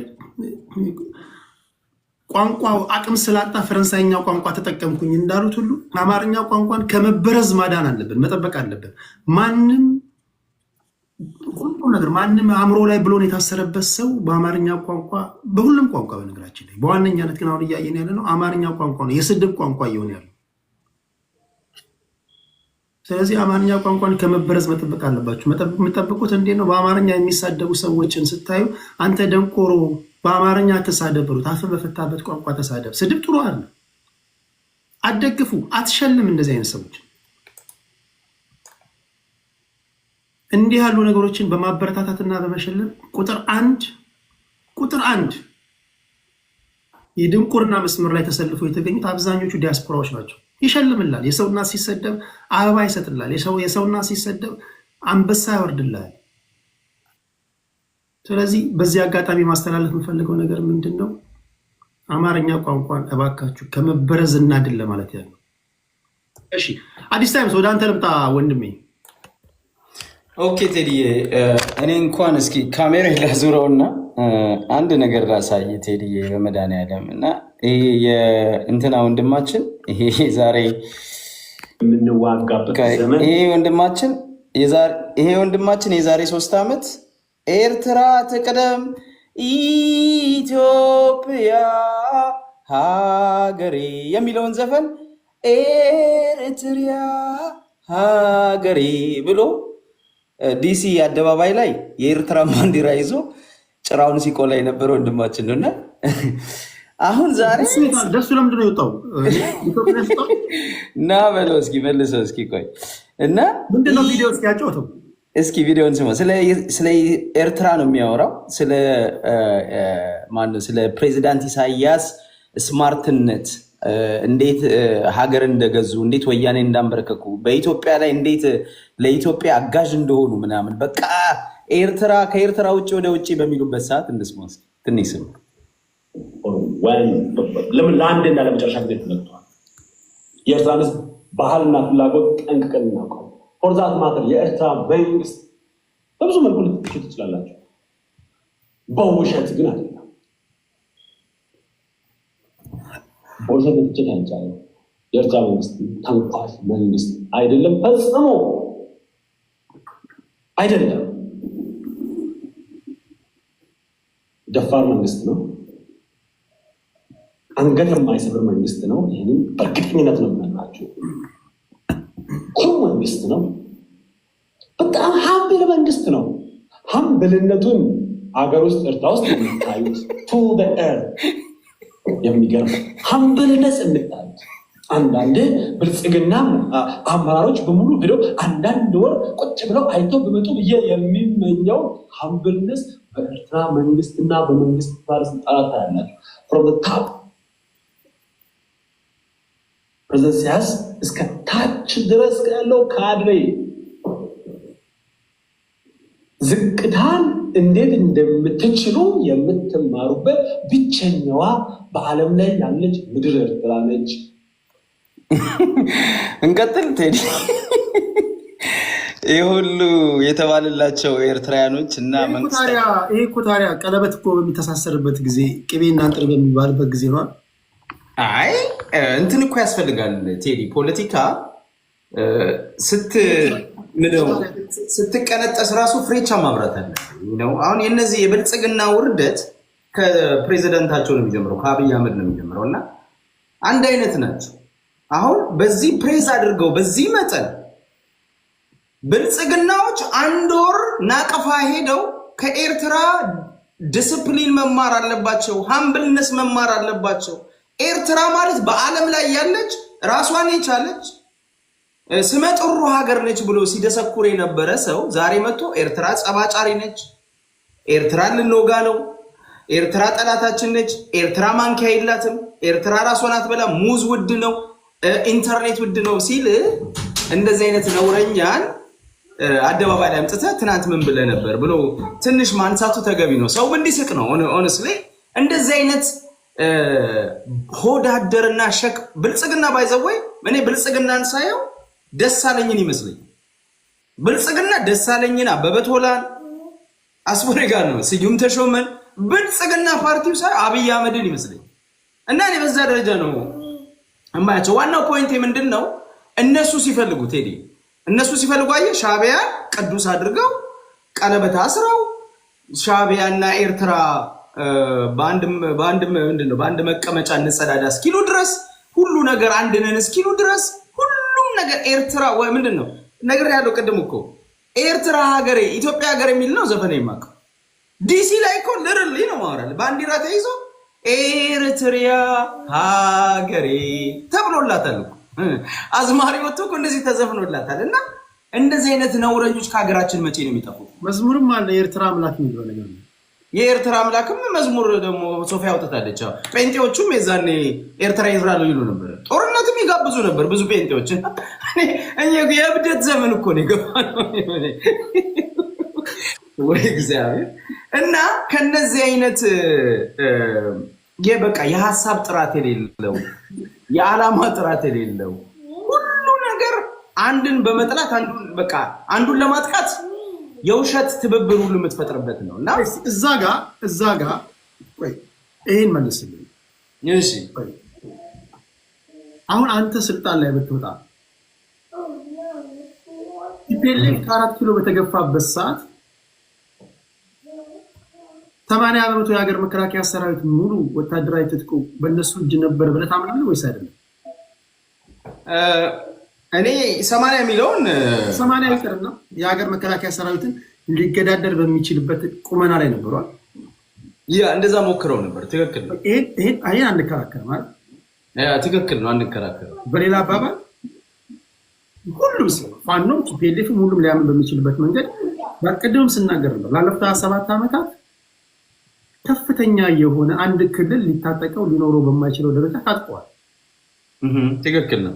ኦኬ አሁን አንተ ስልጣን ላይ መጣ። የነሱ ካልኩሌሽን ኃይለማርያም ቨርዥን ኦፍ አብይ አህመድ ነው የመሰላቸው አይደል? አብይ አህመድን ኃይለማርያም ነው የጠበቁት። እነሱ ቃል በቃል የሚናገሩት ነው። ከኪስ ያውጥቻ ነገር በእነሱ ትክክል ነው። ኃይለማርያምን እንዲያደረጉትን ይናገራሉ። አብይ አህመድንም የጠበቁት እንደዛ ነበር። ኤግዛክትሊ። አብይ አህመድ እንደዛ ማይሆን ከሆነ ይሄ ቀላል ቤዚክ ነገር ሁለቱ ጦርነት ውስጥ ሊገቡ እንደሚችሉ ግልጽ ነው አይደል? ኤግዛክትሊ። ምንም ይሄ ዋን ኦኬ። አሁን የፌዴራል መንግስቱና እነዚህ ሰዎች ጦርነት ውስጥ የሚገቡ ከሆነ 80% የሀገር መከላከያ ሎጂስቲኩ በእነሱ ስር ነው ያለው ነው የሚባለው በቲፒኤልኤፍ ስር። አሁን የዛን ጊዜ ከሰላምታ ውስጥ በነበረ ጦርነቱ በፊት ይባላል። 80 የሚለው የተጋነነ ነው፣ ግን በቂ አቅም ነበረ።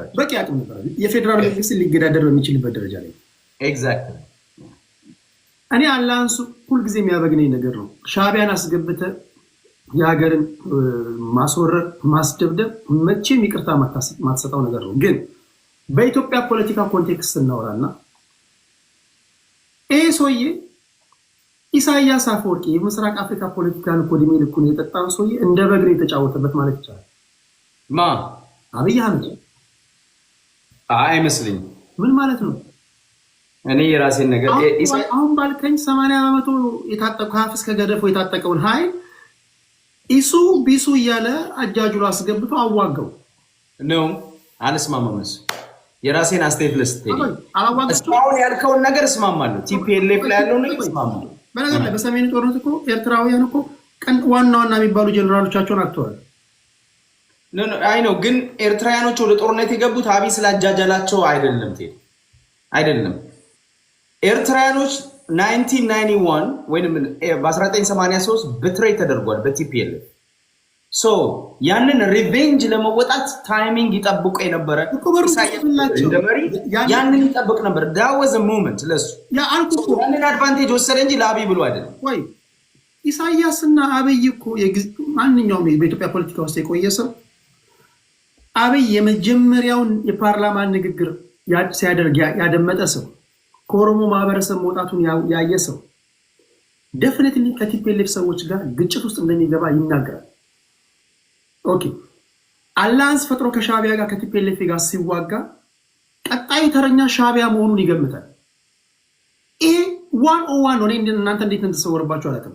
ኦኬ በፕሪቶሪያ ስምምነት ከቲፒኤልኤፍ ጋር ሰላም ስታወርድ አውቶማቲካሊ ከአማራ ኃይሎች ጋርና ከሻቢያ መንግስት ጋር እንደምትጣላ ማንም ይገምተው ነገር ነው።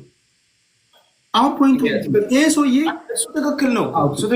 ስለዚህ ይሄ ሰውዬ በራሳቸው በቲፒኤልኤፎች አካሄድ ቀደም ሲል ተንትነናል አይደል? በራሳቸው እሾህን በሾህ በሚለው ወይም መርዝን መርዝ በሚለው ሁለቱም እባብ ለባብ ካብ ለካብ ተያይ እንደሚባለው አንደኛውን እባብ በሌላኛው እባብ ያስነደፈ አይመስልም? ከዛ ውጭ አማራጭ የለውም። ብቻው ሊገጥማቸው አይችልም። ባዶ አስናና ያለው ከኢንፋንተሪ እስከ ጀነራል ድረስ እነዚህ ሰዎች ናቸው ያሉት ከተባለ ጀቱንም በጀቱንም ይዘው ነበር ከተባለ ይሄ ሰውዬ አጃጅሎም ቢሆን ይሱ እያለ አንዴ ሐዋሳ እየወሰደ አንዴ ባህር ዳር እየወሰደ አስምጦት ከቲፒኤልኤፍ ጋር ዋግቶ ሻቢያን በመጠቀም ቢያንስ ያን ያደጋ ጊዜ ማምለጥ ችሏል ማለት ነው አይደል? ሰውዬው እኔ አሁን ካንተ በመሰረታዊ ደረጃ እስማማለሁ ቴዲ ካንተ ጋር ግን ትንሽ ስላይትሊ የምንለየው ኢሳያስ አብይን ጨምቆ ያሰጥቷል። እኔ በዚህ ጋር እንጂ ጨምቆ አጥቦ ያሰጥቷል። ኢሳያስ ትክክለኛ ፖለቲከኛ ነው፣ ሴረኛ ነው፣ ይታወቅ። ይሄንን እንኳን እሱን እነመለስ ዜናን አውትስማርት የሚያደርግ ሰው አሁን ጨምቆ የተሰጠው ማን ነው? አሁን በአንተ ትንታኔ እሱ ላስረዳ ሚቹዋል ኢንትረስት ነበራቸው።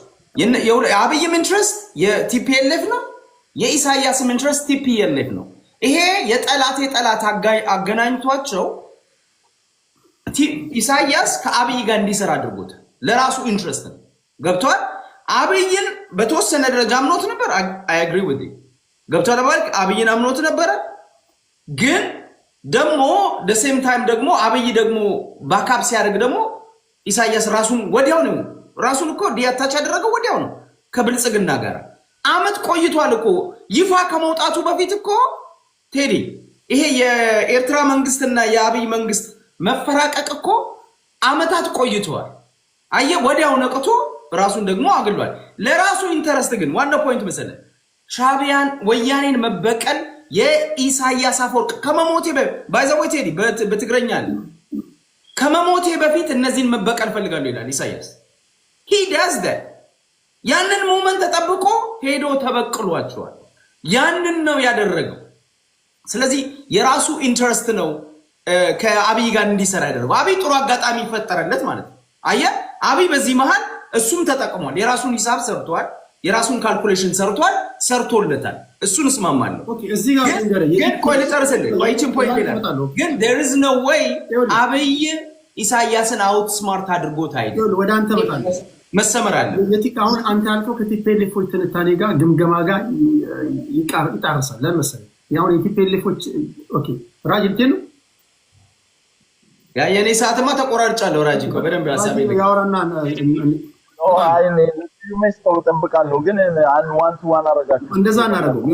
የቲፒኤልኤፎች ከጦርነቱ በኋላ ፖስት ዋር መሰለ ግምጋሜያቸው ፕሪ ዋር ሻቢያ ከፌደራል መንግስቱ ጋር ሆኖ ይወጋናል የሚል ምንም ግምት የላቸው። ይሄንን ካልገመቱ ነው በጣም ይገርመኛል። ቴዲ እንደሚለው ድንጋይ ነበሩ ማለት ነው። መለስ ዜናዊ ከሞተ በኋላ እኚህ ሰዎች የተለያዩ ቫሪያብሎችን ቴብል ላይ አስቀምጠው አናሊሲስ መስራት ማይችሉ ሰዎች ናቸው እኮ የሚባለው ለዛ እኮ ነው። ይሄንን ካልገመቱ በጣም የሚገርም ነው። ይሄን ነው ማለት። ስለዚህ ያን ያደጋ ጊዜ አብይ አህመድ ኢሳያስ አፈወርቂ አጃጅሎ እጁን እየጎተተ አንዴ አስመራ አንዴ ሐዋሳ ምሳ እየጋበዘው የራሱን ጦር ይዞ መጥቶ ይሄን ያደጋ ጊዜ ተወጥቶበታል። እኔ እሱን እኮ እስማኤል ምን መሰለህ ለጋራ ጥቅም አብረው ሰርቷል የሚለው ነው የሚያስኬደኝ። ለመሰለህ ቲፒኤልኤፍ ኮመን ኤነሚ ነበረ ለሁለቱ። ስለዚህ ያንን ኢሳያስ ያንን መበቀል የህይወት ታሪክ ሁልሙ ነበር። እውነት ነው። እውነቱን ለመናገር ይሄንን የኤርትራ ልጆች ያውቃሉ። ፖለቲካውን በደንብ የሚከታተል ሰው ያውቃል። ቴዲ አንተም ታውቃለህ ብዬ ነው የማስበው። ኢሳያስ ከመሞቴ በፊት ቲፒኤልኤፍ ላይ መዝመት አለብኝ፣ ቲፒኤልኤፍን ሪቬንጅ ማድረግ አለብኝ ብሎ የሚያምን ሰው ነበር። ይሄንን ተወጥቷል። አብይን አጋጣሚ ፈጥሮለታል። ይሄንን አድርጓል። ይሄ ነው። አብይን ግን ሙሉ ለሙሉ ያምነው ነበር አያልነበር። ገብቷል።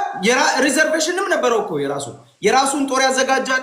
ባይዘዌ አብይ ለኤርትራ ሰራዊት እኮ አብይ እኮ ለጀነራሎቹ ደሞዝ ይከፍላል። በዶላር ነበር የሚከፍሉ። ለወታደሮቹ በዶላር ነበር የሚከፍሉ። እነዚህ እኮ ለጥቅምም ጭምር እኮ ነው የተዋጉት እኮ። አንድ ሁለተኛ ሁለት ቤኔፊት ይዘው ነው የአብይ መንግስት ስንትና ስንት ቢሊዮን ዶላር ከፍሏቸዋል። እንደገና ደግሞ ሄደው ትግራይ ውስጥ ገብተው ጠላታችን ነው የሚሉትን ቲፒኤልኤፍን እና ህዝቡንም ጭምር ሪቬንጅ ወስደዋል። ይሄ መሰመር አለበት። ሌላው ግን እነ ደሱ እዚህ ስለመጣ ደሱ እኮ አስመራ ላይ እኮ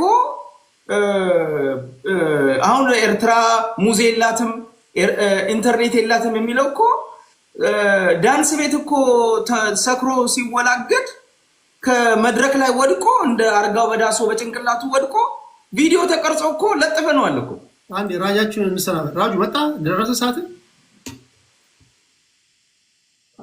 መልካም ቦርድ ላረግ ስለሆነ እሄዳለሁ። ቴንክ ዩ ኔክስት ዊክ እመጣለሁ። አይኔ የደሳለኝን ዩቲዩብ ሲጠይቅ ቅድም አዲስ ታይም ሰብስክራይብ ላደርግ መስሎኝ ነበር። የሆነ ነገር ሊመስል እንደሆነ ገብቶኛል እኮ በጣም ገርሞኛል። ኤኒዌይ አውቆ ነው ያቀረበ በዛን ጊዜ ቢያደርገውም ችግር የለውም። እኔ የኤርትራ ፓስፖርት ነበረኝ ከነየማነ ገብረአብ ጀምሮ እስከ ታችኛው ድረስ የፈለኩን ቦታ ሄድ ነበረ። ያኔ ልንሰራበት ስለምንፈልግ ነው።